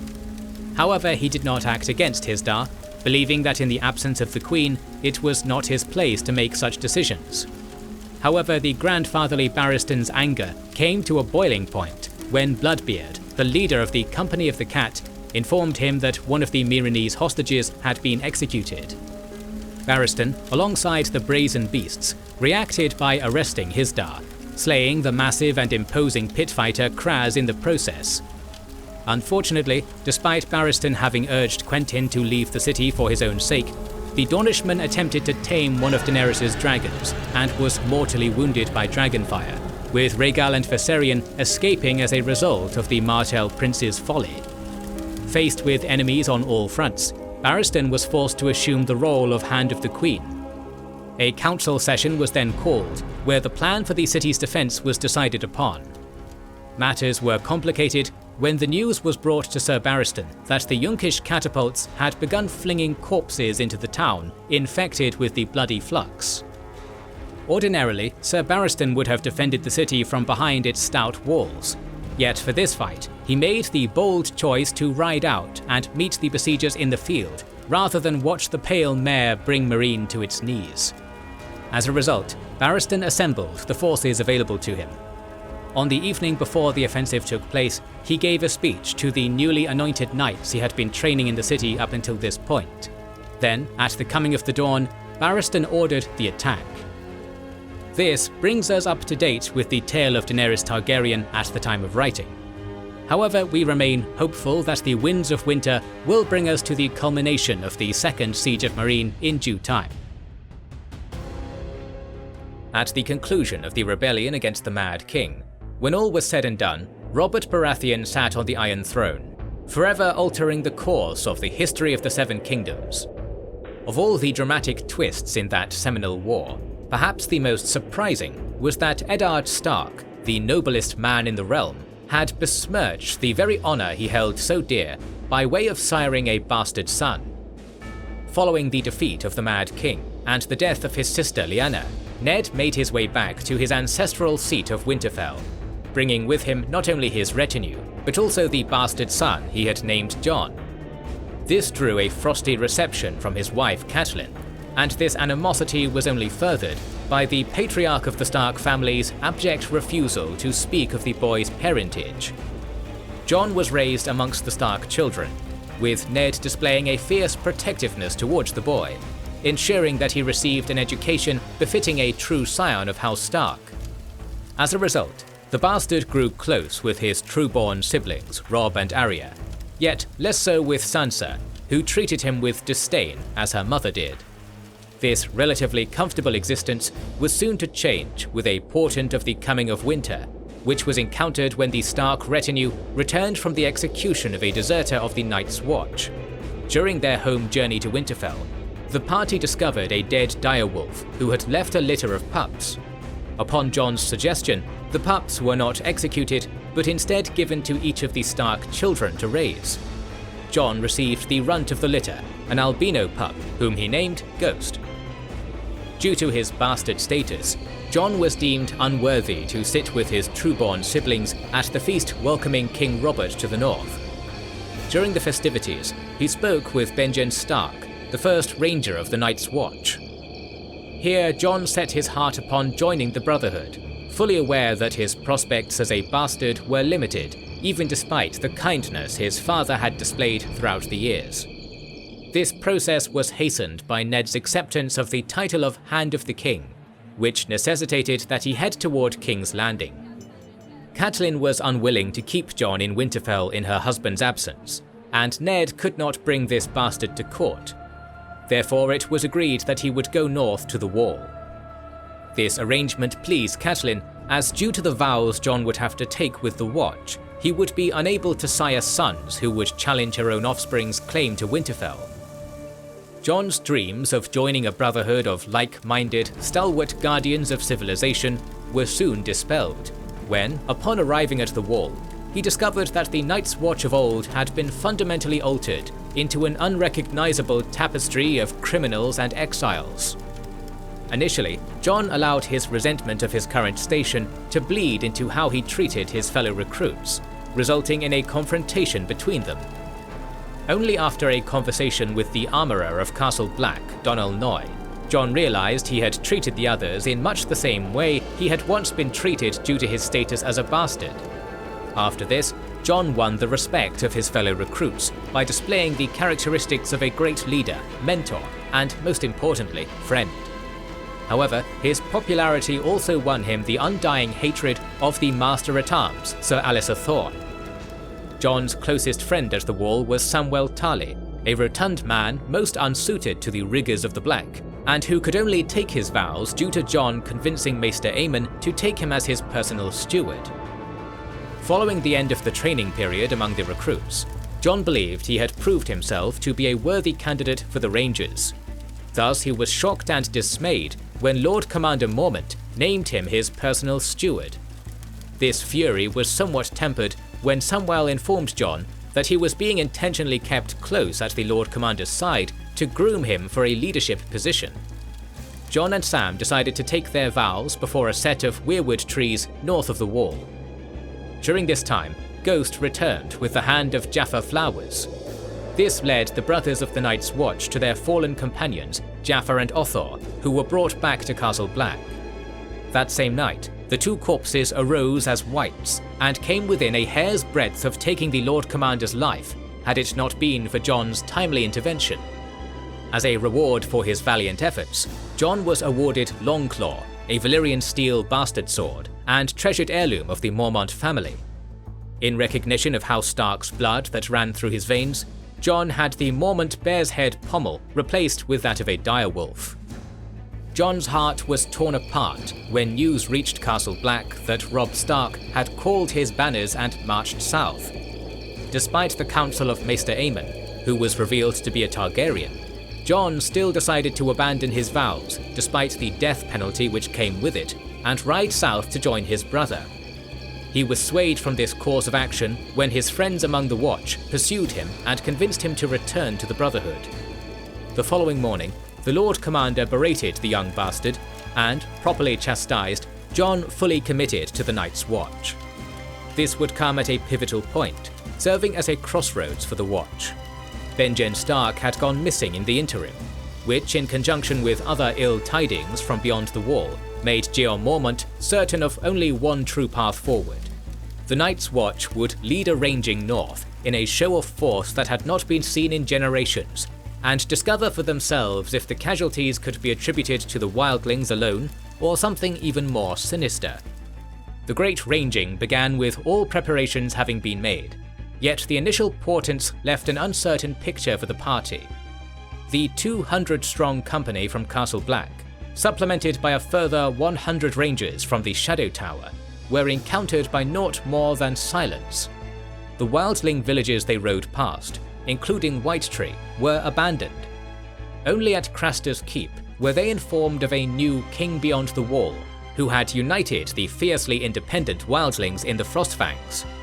This man was not unknown to the Night's Watch, for it was none other than the former ranger Mance Rayder, who had even visited Winterfell during Jon's youth.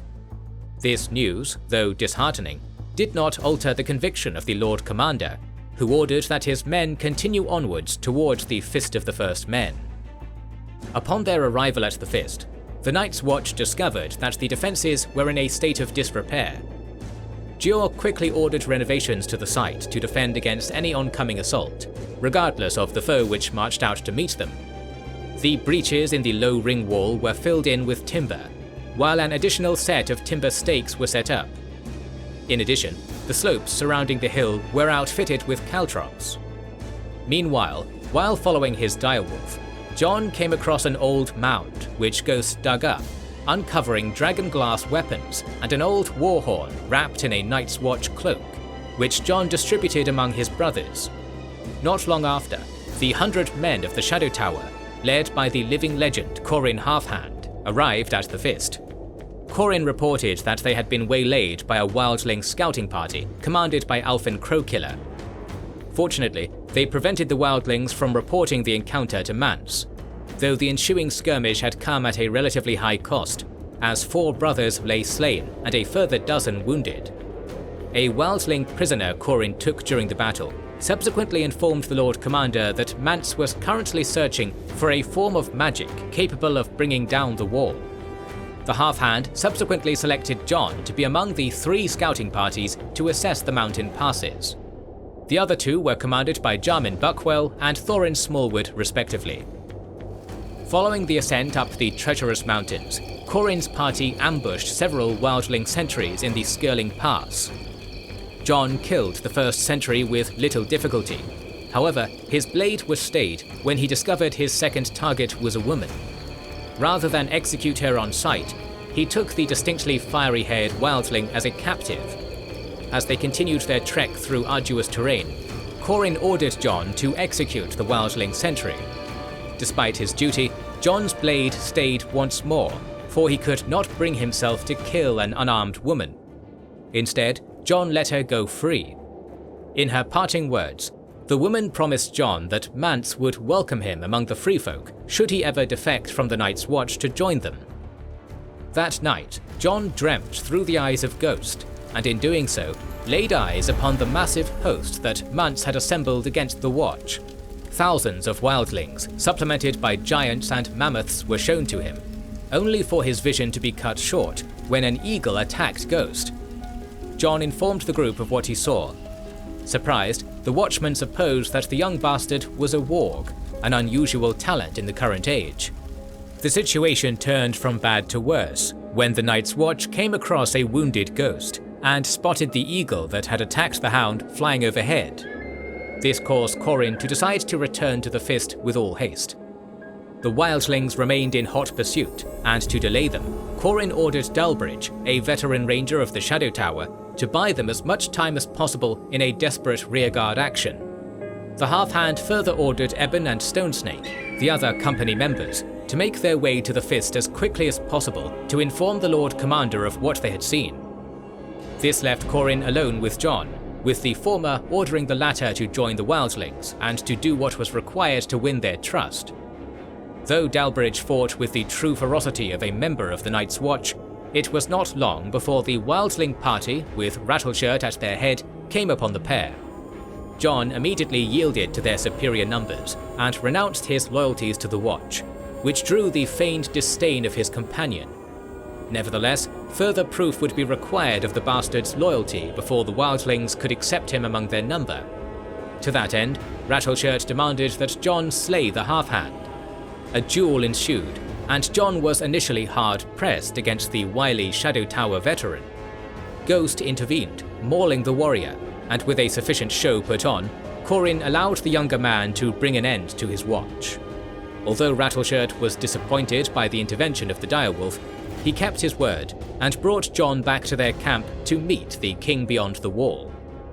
To ensure that Qhorin's sacrifice was not in vain, Jon would have to set aside his honour and vows for his imminent meeting with the unifier of the Wildlings, an act which would not come easily to any scion of House Stark. Yet in this instance, Jon was fortunately able to achieve what his father could not, and set aside his principles, even momentarily, for the sake of his brothers.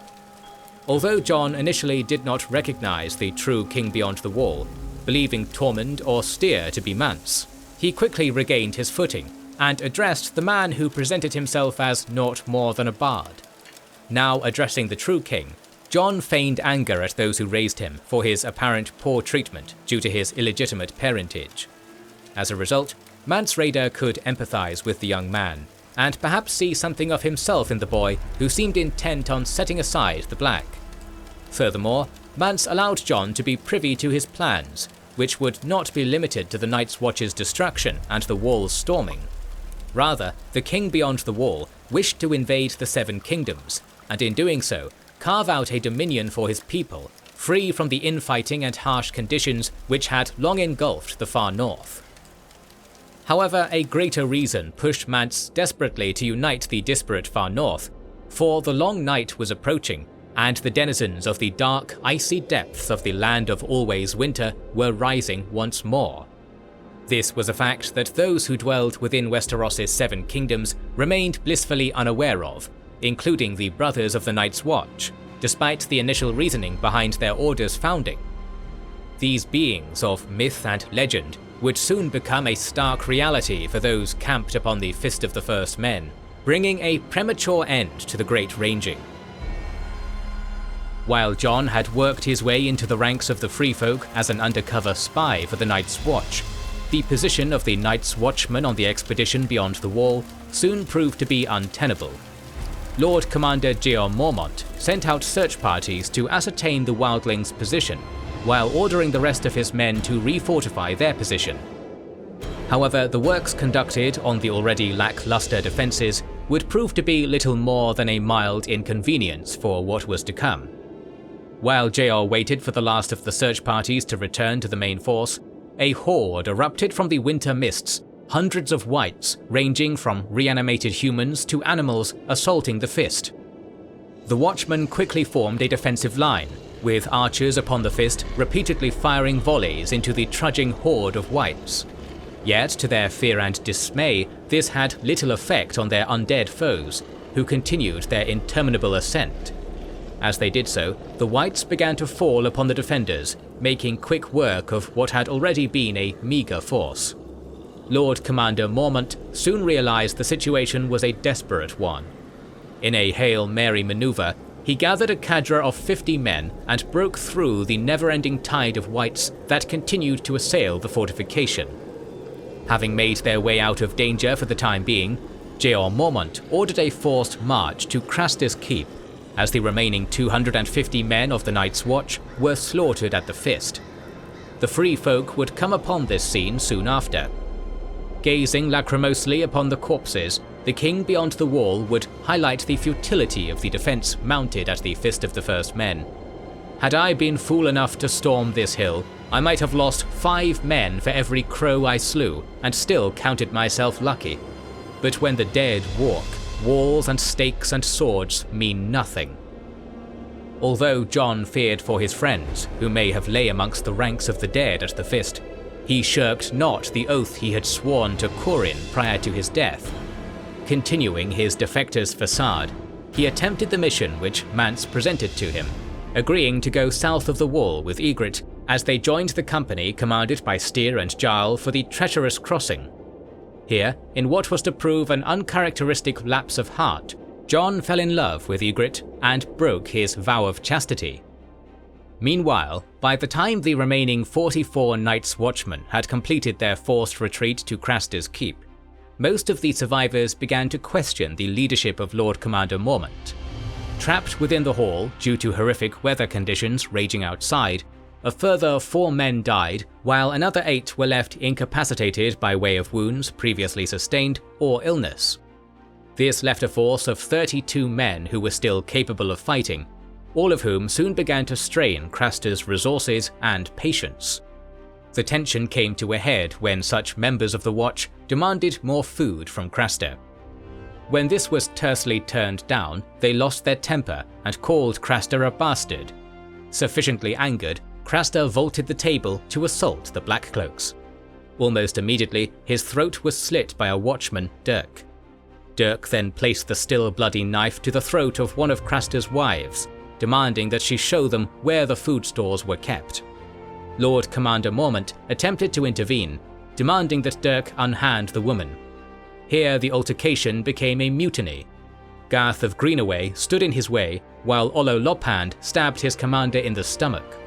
The chaos that ensued resulted in the death of several brothers, among them the Lord Commander, with a dozen loyalists returning to Castle Black to inform the now leaderless Watch of what had transpired upon the Great Ranging.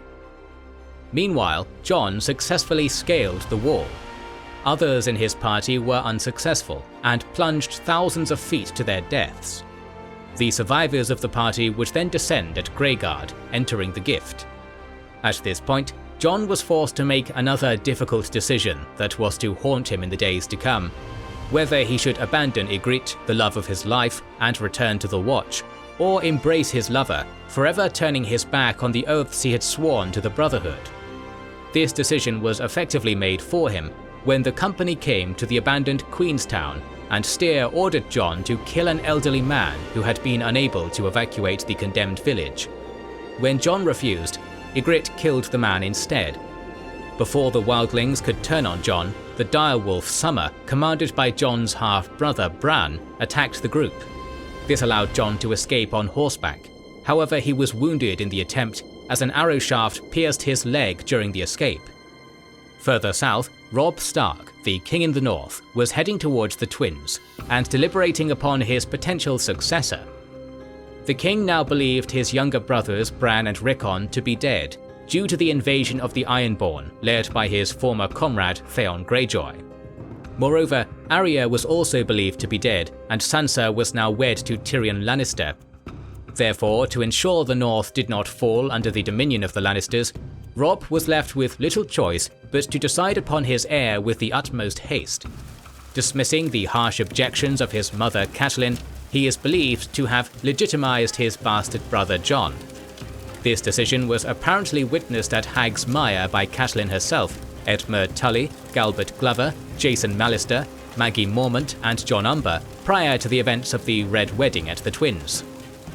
In the meantime, Jon Snow, mortally wounded and barely conscious, arrived at Molestown on the back of his ardent steed. From here, he was brought to Castle Black, where his injuries were tended to by Maester Aemon.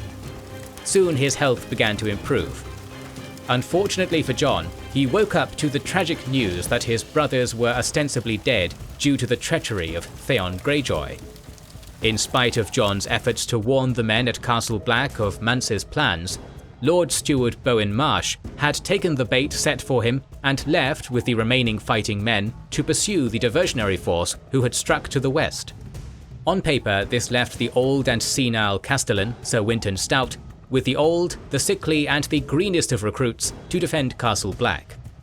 In practice, the one-armed blacksmith Donal Noy effectively took command of the castle in Sir Stout's place. Moreover, Jon's warning was not entirely in vain, as Noy was now aware of the secondary group of raiders commanded by Styr, the Magnar of Thenn, who was ordered to attack Castle Black from the south. Donal quickly ordered the brothers available to him to retreat to the King's Tower, as the rest of the castle was not defensible from the south. He also offered refuge to the people of Molestown if they would be willing to aid in the defense. Despite Noy's best efforts, hundreds of Thenns quickly overwhelmed the defenders, pushing them from their positions before claiming the stairs from them. The Night's Watch was soon forced to retreat to the wall. However, unbeknownst to the Thenns, who believed that they had already carried the day, Noy had prepared for just such an eventuality. He had previously drenched the last landings with oil and ordered his smaller force to loose flaming arrows upon the steps. which caused the Thenns to die to a man. Among the dead was Ygritte, who passed away in Jon's arms, having been shot by a brother of the Night's Watch during the foray. Jon was left utterly heartbroken. However, there was little time left to wallow in such heartbreak, as Mance's main force would soon arrive outside the gates of Castle Black, and Donal Noye required all the capable men available to him. Mance initially camped his host half a mile north of the wall, which the Watch spotted during the dark of night.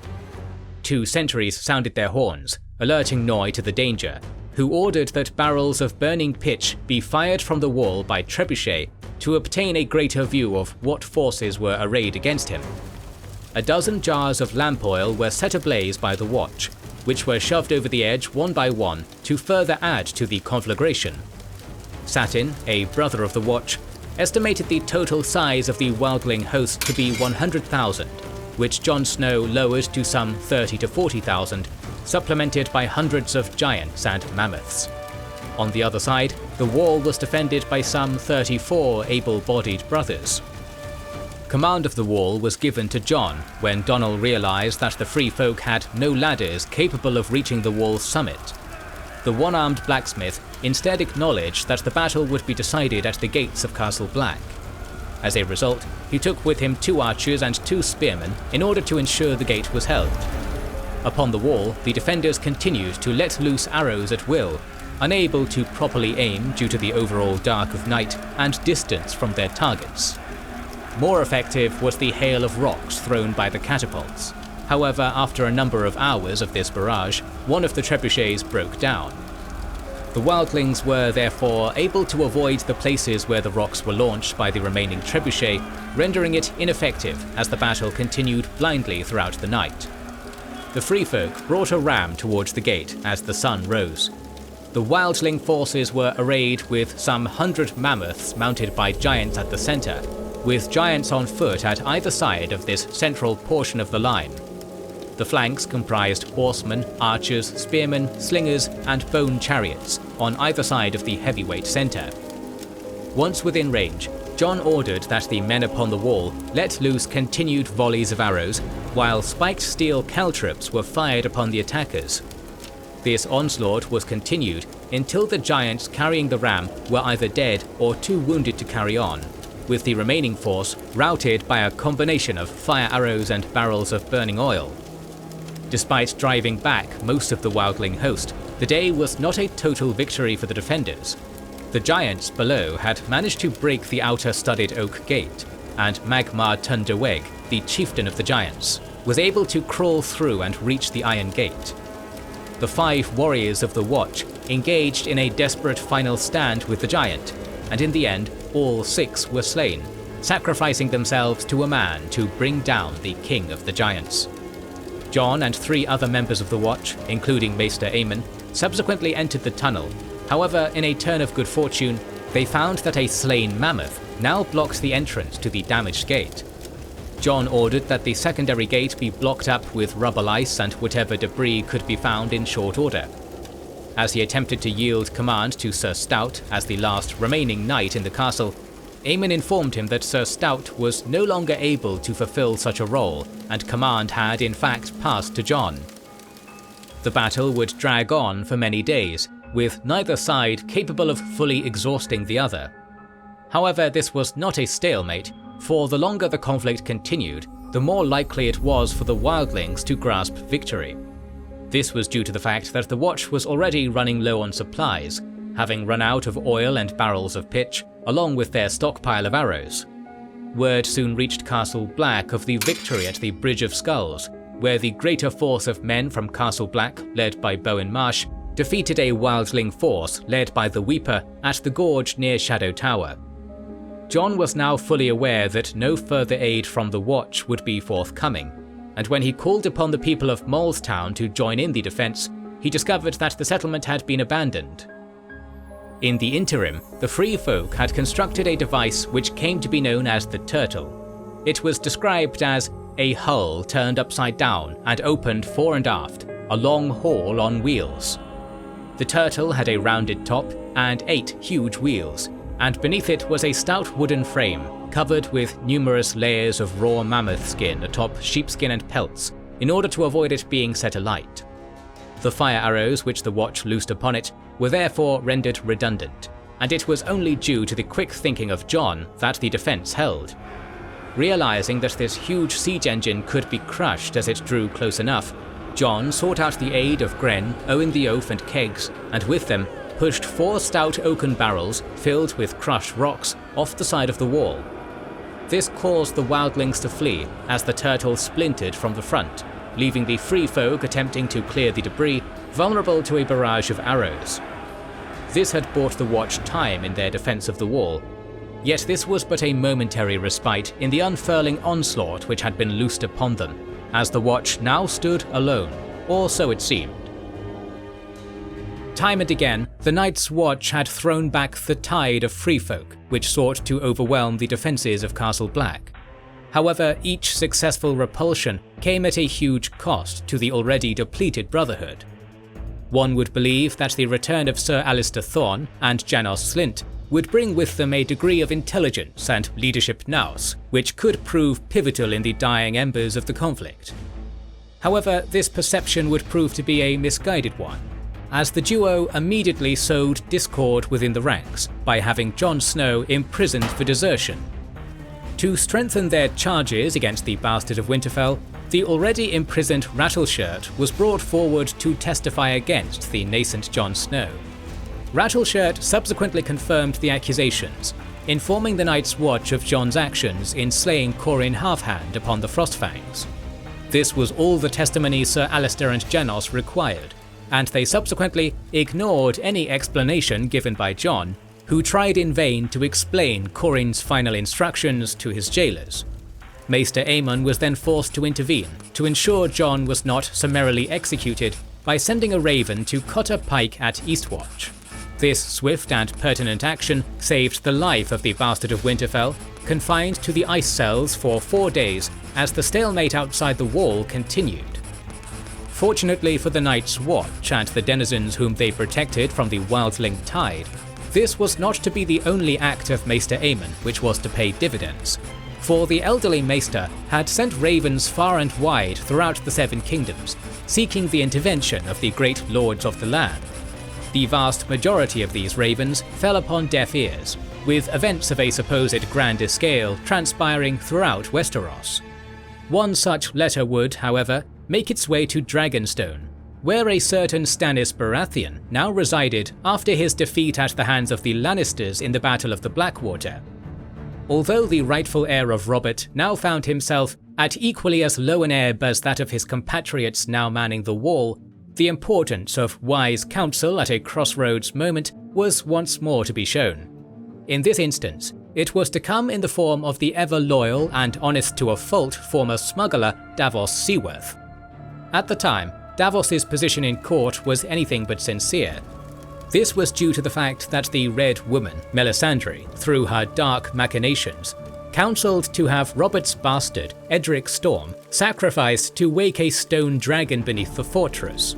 To ensure this would not come to pass, Davos, alongside several men who had recanted from the faith of R'hllor, smuggled the bastard from the island to leave him under the care of Sir Andrew Estamont.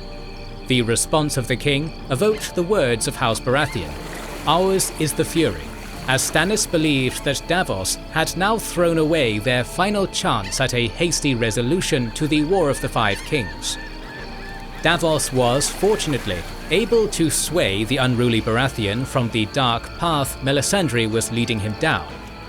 Urging his king to set sail for the wall, he handed him the letter from Maester Aemon, before stating, "A king protects his people, or he is no king at all." Stannis, a man wed to duty, accepted this call for aid, and allowed Melisandre to sacrifice a man to R'hllor, which gained the fleet favourable winds on their voyage north. His wife and daughter, Khaleesi and Shireen, were left at Eastwatch by the Sea, before marching with all haste and in full force to meet the King beyond the wall and fulfill his duty of protecting his people as the rightful king of the Seven Kingdoms.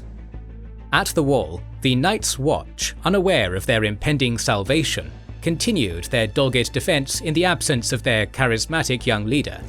However, having suffered 4 days alone within the ice cells, Jon was required once more to fulfill his role as a brother of the Night's Watch. The king beyond the wall, Mance Rayder, had requested a parley, which Sir Alistair and Janos believed to be a ploy. As such, they selected Jon Snow as their envoy to the Wildlings, believing they were sending the bastard to his death. Exhausted and still feeling the effects of his time within the ice cells, Jon was carried over the wall by way of the winch cage with the secret order of assassinating Mance. Tormund escorted the young crow to Mance's tent, where the negotiations would take place. The king beyond the wall took a hard line throughout these negotiations, and immediately informed Jon that the warg Varamir Sixskins had utilized his eagle to gauge the number of the Night's Watch men remaining. The depleted numbers of the defenders had given Mance cause to be confident, a confidence which was further bolstered by his possession of the Horn of Winter, which, if the legends were to be believed, was capable of bringing down the wall. However, in a moment of candor, Mance revealed that it was not his wish to destroy the wall.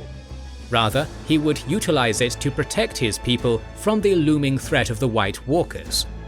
Therefore, the former ranger suggested a compromise whereby he would hand over the horn if he and his people were allowed to pass through the gates and make a home for themselves in the south. This compromise came with an important caveat that the free folk would not yield to the laws of southern lords, and would abide by their own rules and customs. If the offer were rejected, dire consequences would follow for the Brotherhood, for Tormund would sound the horn at dawn some 3 days later, ending the defence of Castle Black in one fell swoop of mythical proportions. At this point, Jon was left with yet another of the difficult decisions which had come to define him. Whether to sacrifice his honour and kill Mance, saving the Watch in the process, or return to the wall with the offer which had been presented to him. However, just as Jon was to make his choice, the king and envoy's attention was drawn to the sound of a war horn coming from the east. Mance immediately jumped into action, attempting to organise a hasty defence of the camp. This defence was to be in vain, and the hope of yet another king beyond the wall was to be dashed just as they reached the moment of their supposed inevitable triumph. A combined force of some 1,500 knights, mounted soldiers, mounted bowmen, and men-at-arms, supplemented by an unquantified number of experienced rangers from Eastwatch, had swept down upon the camp.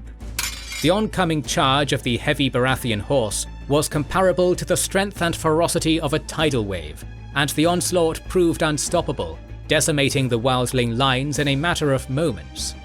Melisandre likewise played her part in the conflict, burning Varamir's eagle from the sky, which caused the Wildling wargs to be cast to the ground in brutal spasms of pain.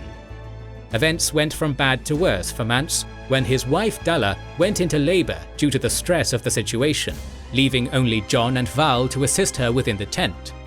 Harmer Dogshead, who led the vanguard of the Wildling force, was quickly cut down in this initial charge, while Tormund's son Dormund was also slain by a knight, presumed to be Sir Richard Horpe.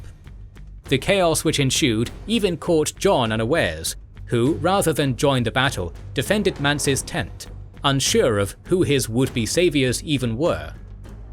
And through the smoke another wedge of armoured riders came on barded horses.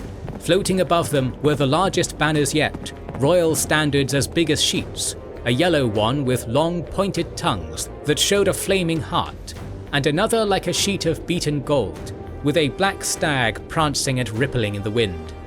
Robert, Jon thought for one mad moment, remembering poor Owen. But when the trumpets blew again and the knights charged, the name they cried was Stannis, Stannis, Stannis.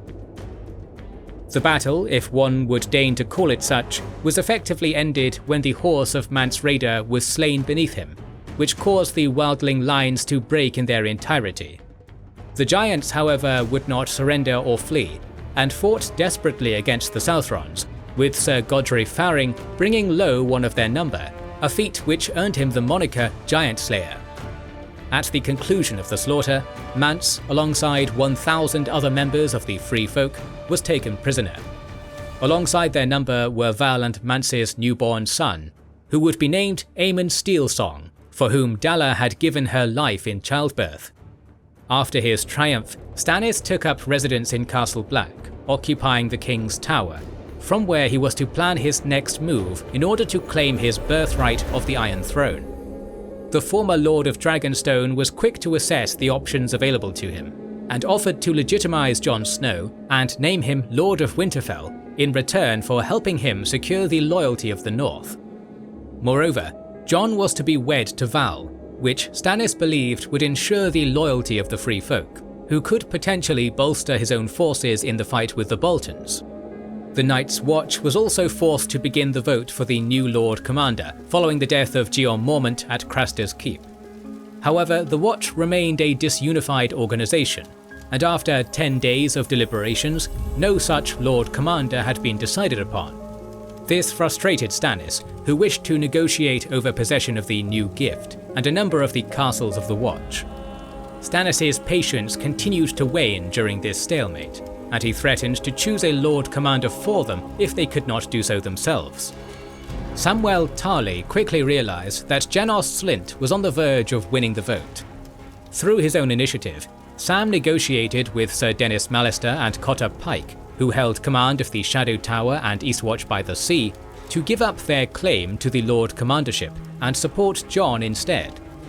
As a result, Jon Snow was elected to the position of Lord Commander of the Night's Watch, entirely unaware of his own candidacy and during a period in which he was still deliberating upon Stannis' offer.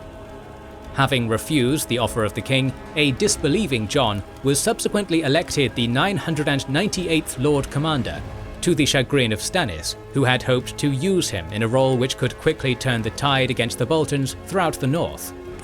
However, Stannis remained a practical and rational man, and quickly pivoted in order to ensure he could still make the most of his current position.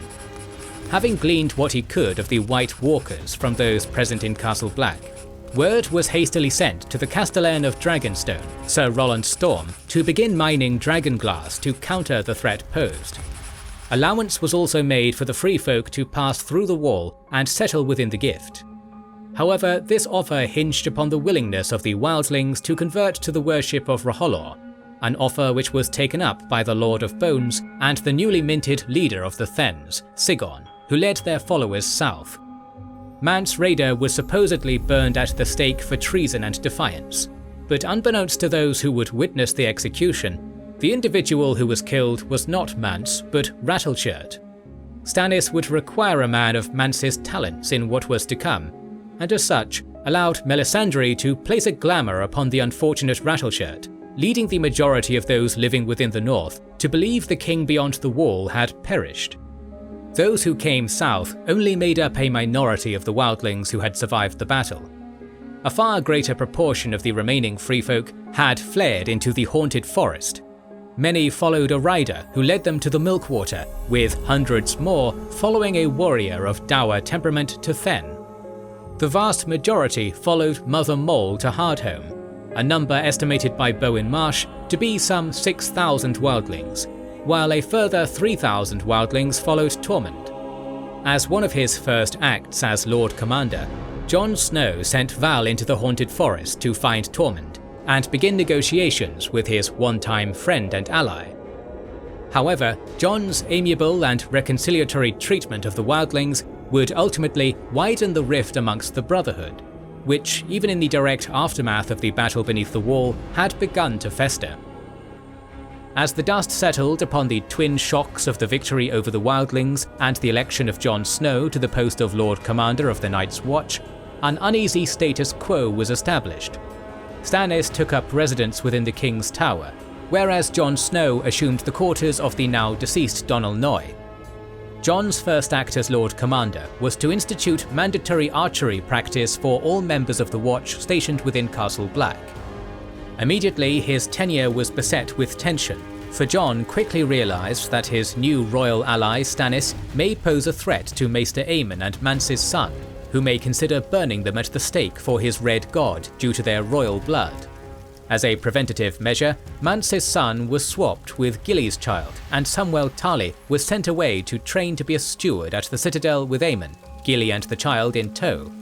Stannis, meanwhile, had taken on the title of King of Westeros, and had already hatched plans to use Val to seal the peace between the men of the North and the Wildlings. Furthermore, as part of the agreement between Jon and Stannis, food and shelter were to be provided to Stannis' warriors. This was in conjunction with Stannis assuming control of and garrisoning the Night Fort, and also being granted leave to settle those amongst the free folk who would come south of the Wall. Ravens were also sent to the Lords of the North, demanding their fealty to the rightful king. However, only House Karstark responded, swearing their allegiance to Stannis. Events in the north had not gone unnoticed in King's Landing, where Queen Cersei, dangerously deprived of her father's better judgment and steady temperament, assumed the reins of power. Soon after becoming aware of Stannis' movements, the Lannisters assembled an expeditionary force with the intent of capturing Dragonstone. Cersei considered 2,000 Lannister soldiers to be sufficient for this operation, which were ferried across Blackwater Bay by the Red Wind fleet and encamped outside the fortress. Before Dragonstone could be claimed, urgent threats elsewhere arose. The newly ascendant King of the Isles and the North, Euron Greyjoy, had recently seized the Shield Islands, and the only fleet in Westeros capable of going toe-to-toe with his was the Redwyne one.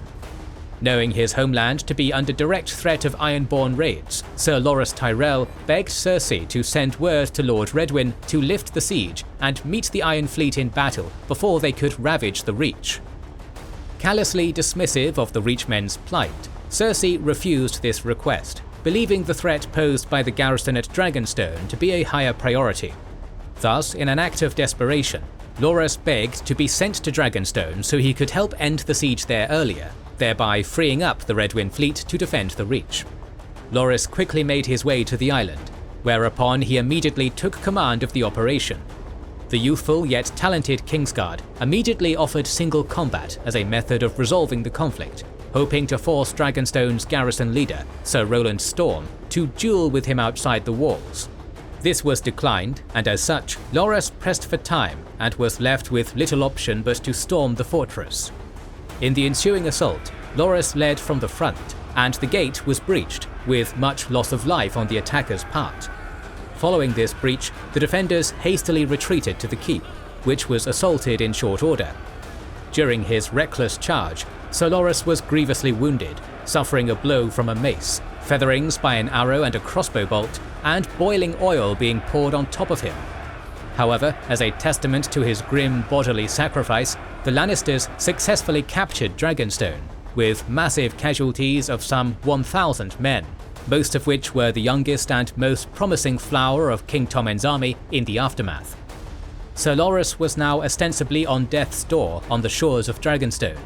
However, the Redwyne fleet was now free to return and counter the Ironborn incursion. Cersei would also task Lord Roose Bolton, now assuming the mantle of Warden of the North, to deal with the direct threat of Stannis and his freshly victorious army. Cersei was likewise furious over appointing a scion of House Stark to the role of Lord Commander of the Night's Watch, bastard or not. As a result, the small council agreed that Lord Snow must be removed from command. Initial suggestions for dealing with the matter included Grand Maester Pycelle's proposition that the Crown should refuse to send any further recruits until Jon was removed from command. However, Qyburn's proposal was much more to the Queen Regent's liking, for he suggested that 100 recruits should be sent to the Wall with specific orders to execute the bastard son of Ned Stark. Cersei bought into this plot and made arrangements to send one Sir Osney Kettleblack as the head of such a force. However, before this plan could move beyond the conception stage, both Cersei and Osney were imprisoned by the Faith of the Seven. Back in the north, matters were proceeding less smoothly for the nascent Lord Commander, as he suffered constant harassment from the king's men amongst Stannis' warriors. This culminated in the Red Priestess advising Jon to keep his direwolf ghost nearby at all times, due to the threat of daggers in the dark. However, the full capability of Melisandre to provide true and accurate portents of the future remained in doubt, as Maester Aemon, on his journey to the Citadel, became convinced that she had been mistaken in declaring Stannis as Azor Ahai Reborn. Perhaps due to the fact that through omen and the tenuous interpretation of ancient prophecy, It was Jon who was set to become the leader his people required in such uncertain times. As such, Jon found the will to resist the indomitable Stannis and rejected his proposals to assume control of all the unoccupied castles on the wall, thereby asserting the Night's Watch's sovereignty from the Baratheon army. Further pressures also mounted from within the Night's Watch in the guise of a certain Janos Slynt, who had played an active role in the death of Jon's father. Jon ordered the former leader of the Goldcloaks to garrison the abandoned fortress of Greyguard. However, believing himself to be above such a task, Janos rejected him outright. For the crime of refusing the direct command of the Lord Commander, Slynt was sentenced to death by hanging. However, in recalling the lessons of his father and the laws of the First Men, Jon decided to personally behead Janos Slynt himself. The man who passes the sentence should swing the sword, an act which gained the respect of Stannis and effectively cemented Jon's position among the Watch's newfound allies. In a further attempt to reoccupy some of the abandoned forts, Jon would then send his friends Grenn and Piper to Eastwatch and Holder, and Todder to the Shadow Tower.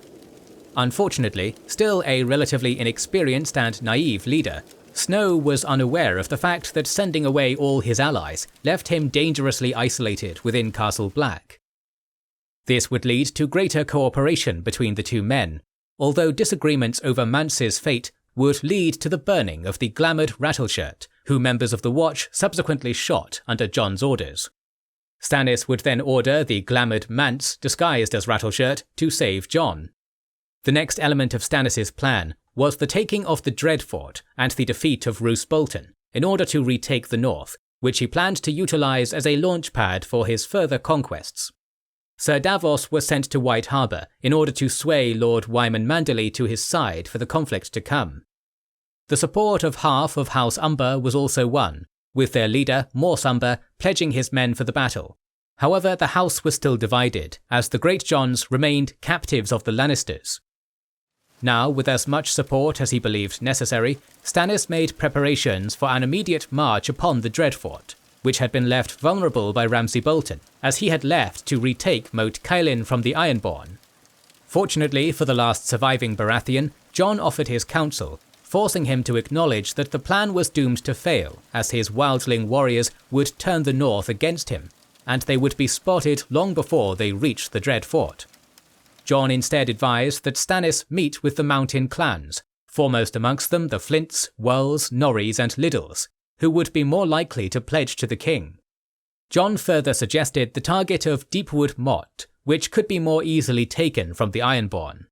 Meanwhile, Sir Davos Seaworth was taken captive by Sir Wyman Manderley, who pretended to execute him to appease the Boltons, while secretly working against his new overlords in the Dreadfort, secretly promising Sir Davos his support if the old smuggler could find Rickon Stark. Stannis began his march south, swaying many of the mountain folk to his side, and engaging the Ironborn at Deepwood Motte. Stannis' 4,000 to 5,000 soldiers were able to quickly overwhelm the 200 Ironborn led by Asher Greyjoy, who was captured attempting to retreat from the battle. In the aftermath, Deepwood Motte was returned to the Glovers, which won much popular support for Stannis throughout the north. Meanwhile, Roose Bolton had returned to the north at the head of a combined force of Boltons and Freys, yet most surprisingly of all, with Arya Stark in tow. However, this woman, who was hastily married to the newly legitimised Ramsay Bolton, was not actually Arya Stark, but an impostor whose name was Jane Poole, the daughter of the deceased steward of Winterfell. Therefore, the Boltons, with their dubiously aligned allies from House Dustin, Hornwood, Umber, Cerwyn Rhyswell and Manderley, remained holed up in Winterfell, anticipating the coming of the Baratheons.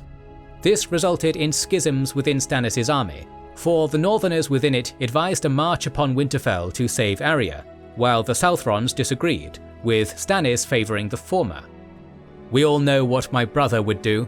Robert would gallop up to the gates of Winterfell alone, break them with his warhammer, and ride through the rubble to slay Roose Bolton with his left hand and the bastard with his right. I am not Robert, but we will march and we will free Winterfell, or die in the attempt." So began the march upon Winterfell.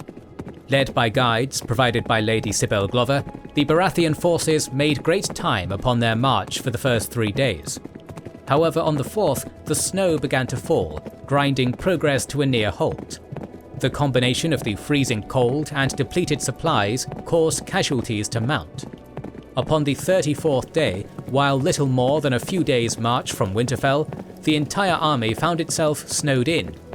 Further north, Morsumber and Arnulf Karstark had earlier begun their march to Winterfell, but treachery lay in their midst.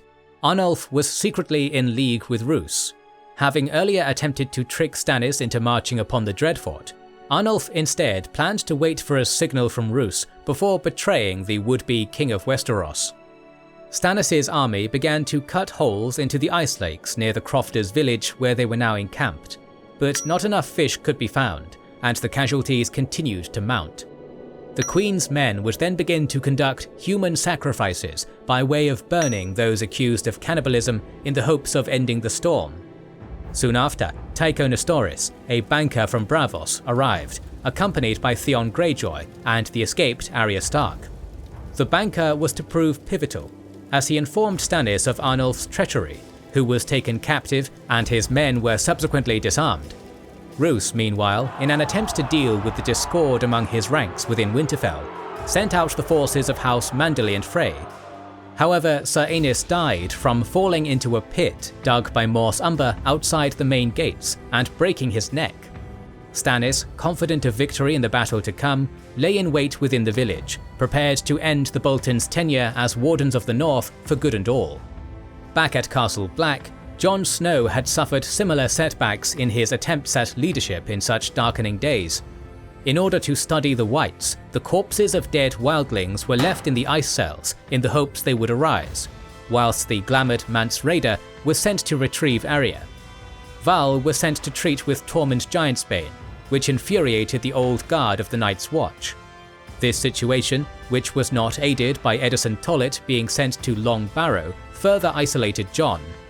A loan was also agreed with Tycho Nestoris before he headed south towards Stannis, and Jon quickly and efficiently dealt with a potential dispute with the Karstarks.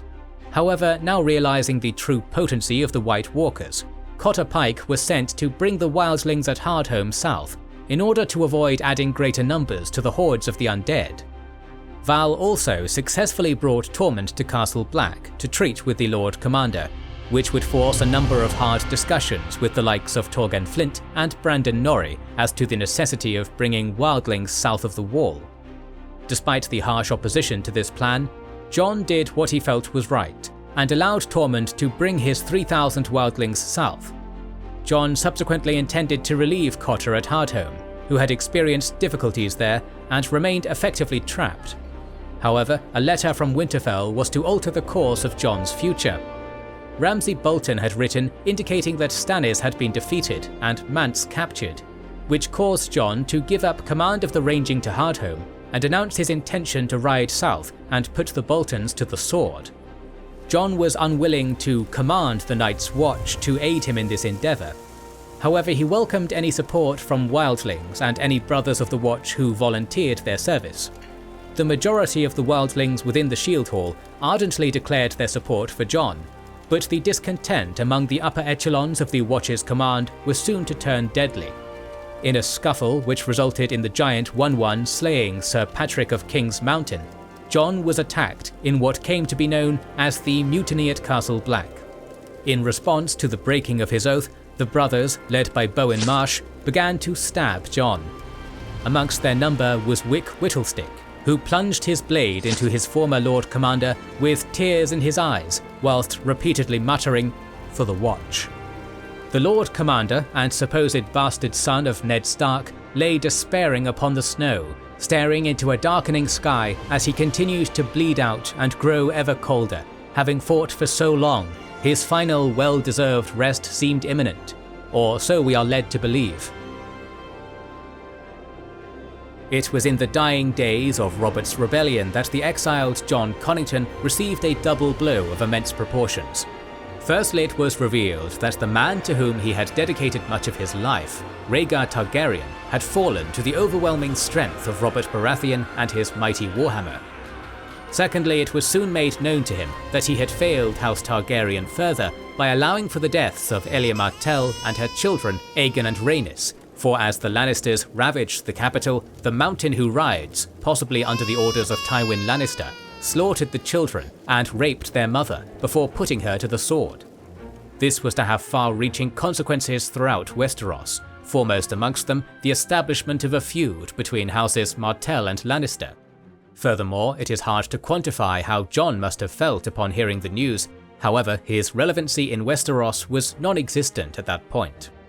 The former Hand of the King joined the Golden Company upon his exile to Essos, and served with distinction in this illustrious unit for 5 years. The ever-capable Connington was to quickly rise through the ranks, eventually obtaining a lieutenant-like position at the right hand of the company's Captain General, Sir Miles Toyne. A few short years into his tenure with the company, Miles and his right-hand man were approached by a certain Illyrio Mopatis and the Spider himself, Lord Varys. The information these two shared with the Golden Company shocked both men.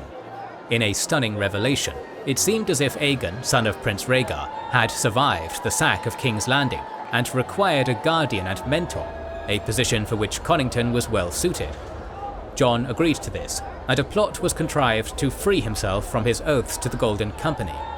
Charges were fabricated wherein Jon was accused of stealing from the company coffers, and as such banished from the company, with word further being spread that he had drunk himself to death in Lys. Although Jon disagreed with this course, believing that spreading false news of his death was a dishonourable ruse, he nevertheless went along with the deception for the love he bore Aegon's father. Sir Connington soon made contact with the ostensible son of Rhaegar, upon which they both took aliases to hide their identities, with Jon taking on the name Griff and Aegon that of Young Griff. The two proceeded to spend 12 years together, with the old knight mentoring the pretender prince. During this time, the two men dyed their hair blue in order to create a greater familial resemblance, and also to hide Aegon's more Targaryen features. Soon, the father-son duo commenced a voyage to Volantis upon the sturdy vessel Shy Maid, with Aegon's loyal companions Haldon, Rolly Duckfield, Lemore, Isilla and Yandere in their company. They embarked upon this voyage in order to meet with Queen Daenerys Targaryen of Meereen, fresh from her conquest of the cities of Slavers Bay, for she would be forced to pass through the Free City on her path to Westeros. As a result, the company planned to await her coming in Lys. There, an unexpected present arrived at their doorstep, courtesy of their benefactor Illyrio Mopatis. As we recall, a certain Tyrion Lannister had been condemned to death for the murder of King Joffrey Baratheon, and a failed attempt at a trial by combat resulted in the death of Oberyn Martell at the hands of the Mountain. Having been afforded a chance at escape, Tyrion slew his father Tywin before being spirited away, where he eventually washed up on Essos shores and was delivered to Aegon to serve as his capable advisor. Tyrion's true identity is only ever revealed to Jon, who deigns it prudent not to inform the remainder of the company of their newest recruit's lineage. The Shy Maid subsequently began its journey down the Rhoyne, and it was during this long and perilous trip Tyrion revealed that he was aware of the true identities of Jon and Aegon alike. Further misfortune befell the aged Connington when the Stone Men, crazed individuals afflicted by the late stage of the grayscale disease, assaulted the company in the desolate ruins of Troyan. Jon managed to save Tyrion from one of the Stone Men. However, in the process, he was infected by his assailant, contracting grayscale, an affliction he subsequently kept quiet from the rest of the group for fear of the repercussions. Soon after, the company reached Soloris, where the news that Daenerys had not yet left Meereen scuppered the initial plans of Illyrio. Young Griff also revealed to Tyrion that during Robert's rebellion, it was a tanner's infant son born at Pisswater Bend, a less than affluent street in King's Landing, who had died in his stead. Varys had offered the tanner a jug of wine, which he readily accepted in return for one of many sons, stating that he had never tasted Arbor Gold. Varys then exchanged the tanner's son with Elia, receiving into his custody the real Prince Aegon, or so young Griff had been led to believe. Tyrion expressed his skepticism over the plan to marry Griff to his aunt Daenerys, and instead provided an alternative scheme. Tyrion believed that Aegon, with his supporters in tow, should invade Westeros, and in doing so take advantage of King Tommen's weakened small council in the wake of Tywin's death. Tommen's position was further weakened by the debt incurred by Robert Baratheon during his feckless reign and the further financial turmoil caused by the War of the Five Kings. Before the dwarf could put any further ideas into young Griff's head, he was captured by Ser Jorah Mormont, who intended to bring him to Daenerys in order to regain the favour he had lost when Ser Barristan Selmy revealed his treason. Jon didn't look too hard for the missing Lannister, who he had never much liked to begin with, and opted to continue onwards without him, soon reaching Volon Therys, where the Golden Company was stationed. Jon immediately made his way to the company, where he revealed the true identity of his ward. However, upon their arrival, it was revealed that Harry Strickland had already made his officers aware of the situation at hand. The company was not the unified force that Jon remembered under Miles, and the officers, dismayed by Daenerys' decision to remain in Meereen, soon gave way to bickering amongst themselves. Some among the company wished to continue with Illyrio's plan, while others deemed it necessary that they join the conflict in Slavers Bay on the side of Daenerys' besieged forces. Fortunately for Connington and Illyrio alike, it was at this point, roused by the words of his alcoholic, already disappeared advisor, that the first buds of leadership sprouted within the young Aegon. The supposed rightful heir to the Iron Throne forwarded his own plan, that the company would head west and claim his birthright on his own terms. In spite of the protests of the cowardly Harry Strickland, the officers clamoured their approval for the young king's proposal immediately. Aegon further explained to his men that his aunt Daenerys would be welcome to maintain Meereen and her holdings in Slavers Bay.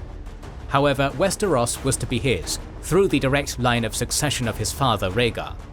The plan, which was originally formed by Tyrion during their discussion in Soloris, was firmly subsumed by the ambitions of this newest scion of a dynasty which dated back to Old Valyria. Young Griff pushed for a course which would involve a hasty strike upon mainland Westeros, and from there the company would establish a foothold before the weakened Lannisters could possibly react. If my aunt wants Meereen, she's welcome to it. I will claim the Iron Throne by myself, with your swords and your allegiance. Move fast and strike hard, and we can win some easy victories before the Lannisters even know that we have landed. That will bring others to our cause. Aegon Targaryen. Prior to further movements being undertaken, however, the officers of the company, in conjunction with their Captain General Harry Strickland, swore an oath to keep Aegon's identity a secret from the rank-and-file soldiers until they eventually landed in Westeros. However, the hope shared by the majority of those gathered in Volon Therys was that upon hearing of the invasion, Daenerys would come west and join her forces to theirs, overwhelming the Lannisters and their dwindling list of allies. Jon Connington in particular was overjoyed by the plan and the growth which Aegon had demonstrated. However, he privately worried that he would never get to see his ward on the Iron Throne as the greyscale continued to engulf his hand. The journey to Westeros was a difficult one, due in no small part to the autumn storms which scattered the ships. As a result, the Volatine fleet hired to ferry the company across the sea was forced to drop them off in multiple locations, which left Jon and Aegon with a weakened force. Jon prevented any of the commanders from displaying the banners of the Golden Company of houses Corrington or Targaryen, hoping to mislead the Lannisters into believing that an exiled lord was merely returning to reclaim their seat. Let the Lannisters suspect Stannis Baratheon, pirates from the Stepstones, outlaws out of the woods, or whoever else they cared to blame. If the reports that reached King's Landing were confused and contradictory, so much the better. The slower the Iron Throne was to react, the longer they would have to gather their strength and bring allies to the cause. Thoughts of Jon Connington. Although the full strength of the 10,000 members of the Golden Company who initially made the journey were not immediately available to Jon, he believed that enough soldiers were present to make the invasion stick. Jon assumed command of a quarter of the available strength in order to retake his ancestral home of Griffin's Roost, while Sir Tristan Rivers and Sir Lancewell Peake took a further quarter of the forces each to take Crow's Nest and Rain House respectively. The remaining quarter was left to protect the king at the arrival site under Gorys Adorian, and also to await any stragglers who may have survived the voyage. Mark Mandrake also took 500 men from other ships, and soon after, Greenstone on Estermont, Mistwood, Tarth and half of the Stepstones were taken in the name of King Aegon. Further plans were made to assault Storm's End, which Sir Gilbert Farring held in the name of Stannis Baratheon. The taking of this castle would act as a massive boost to Aegon's campaign, not only due to the significance of the fortification, but also through the symbolism involved. As a result, Aegon demanded that he lead the assault, much to the surprise of Jon Connington. In the meantime, letters were sent to lords who may be willing to lend their support, foremost amongst them the Martells of Dorne, who remained unscathed by the War of the Five Kings, bar the death of Prince Oberyn at the hands of the Mountain. In order to unearth whether or not the letter sent by Jon to Doran Martell was truthful or mere fabrication, and that a Targaryen once more graced Westeros, Arianne Martell was sent to discover the truth of the matter. In so doing, she may yet through her diplomatic entreaties potentially reform the alliance between both houses. Of all of the young prince's allies, the most useful to his cause was Lord Varys, who ensured that word quickly reached King's Landing of the happenings propagated by the exiled Connington. The small council conducted a hasty meeting, and, helmed by the capable Sir Kevan Lannister, the Crown prepared an appropriate response against this invasion. However, in the immediate aftermath of the meeting, Varys assassinated Grand Maester Pycelle and Kevan Lannister in order to maintain the Seven Kingdoms' current chaotic state, which will continue to favour Aegon in the days to come. This pains me, my lord. You do not deserve to die alone on such a cold, dark night. There are many like you, good men in service to bad causes, but you were threatening to undo all the Queen's good work, to reconcile Highgarden and Casterly Rock, to bind the faith to your little king, unite the Seven Kingdoms under Tommen's rule. Varys. This brings us to the cliffhanger which now defines the tale of Young Griff, a true scion of the House of Targaryen, poised to restore the glory and prestige of his house, or a Blackfyre in disguise as a pawn in a larger game who would bring further death and destruction to Westeros. However, this is a story to be concluded upon the release of Winds of Winter, but in the meantime, we're planning to cover the battles of many other fantasy, sci-fi and space opera universes, so make sure you have subscribed and pressed the bell button. Please consider liking and sharing as it helps immensely, and don't forget to comment. We will try to read and respond to every comment, as we want to know what you think about this video and which videos you hope to see in the future. This is the Wizards and Warriors channel, and we'll catch you on the next one.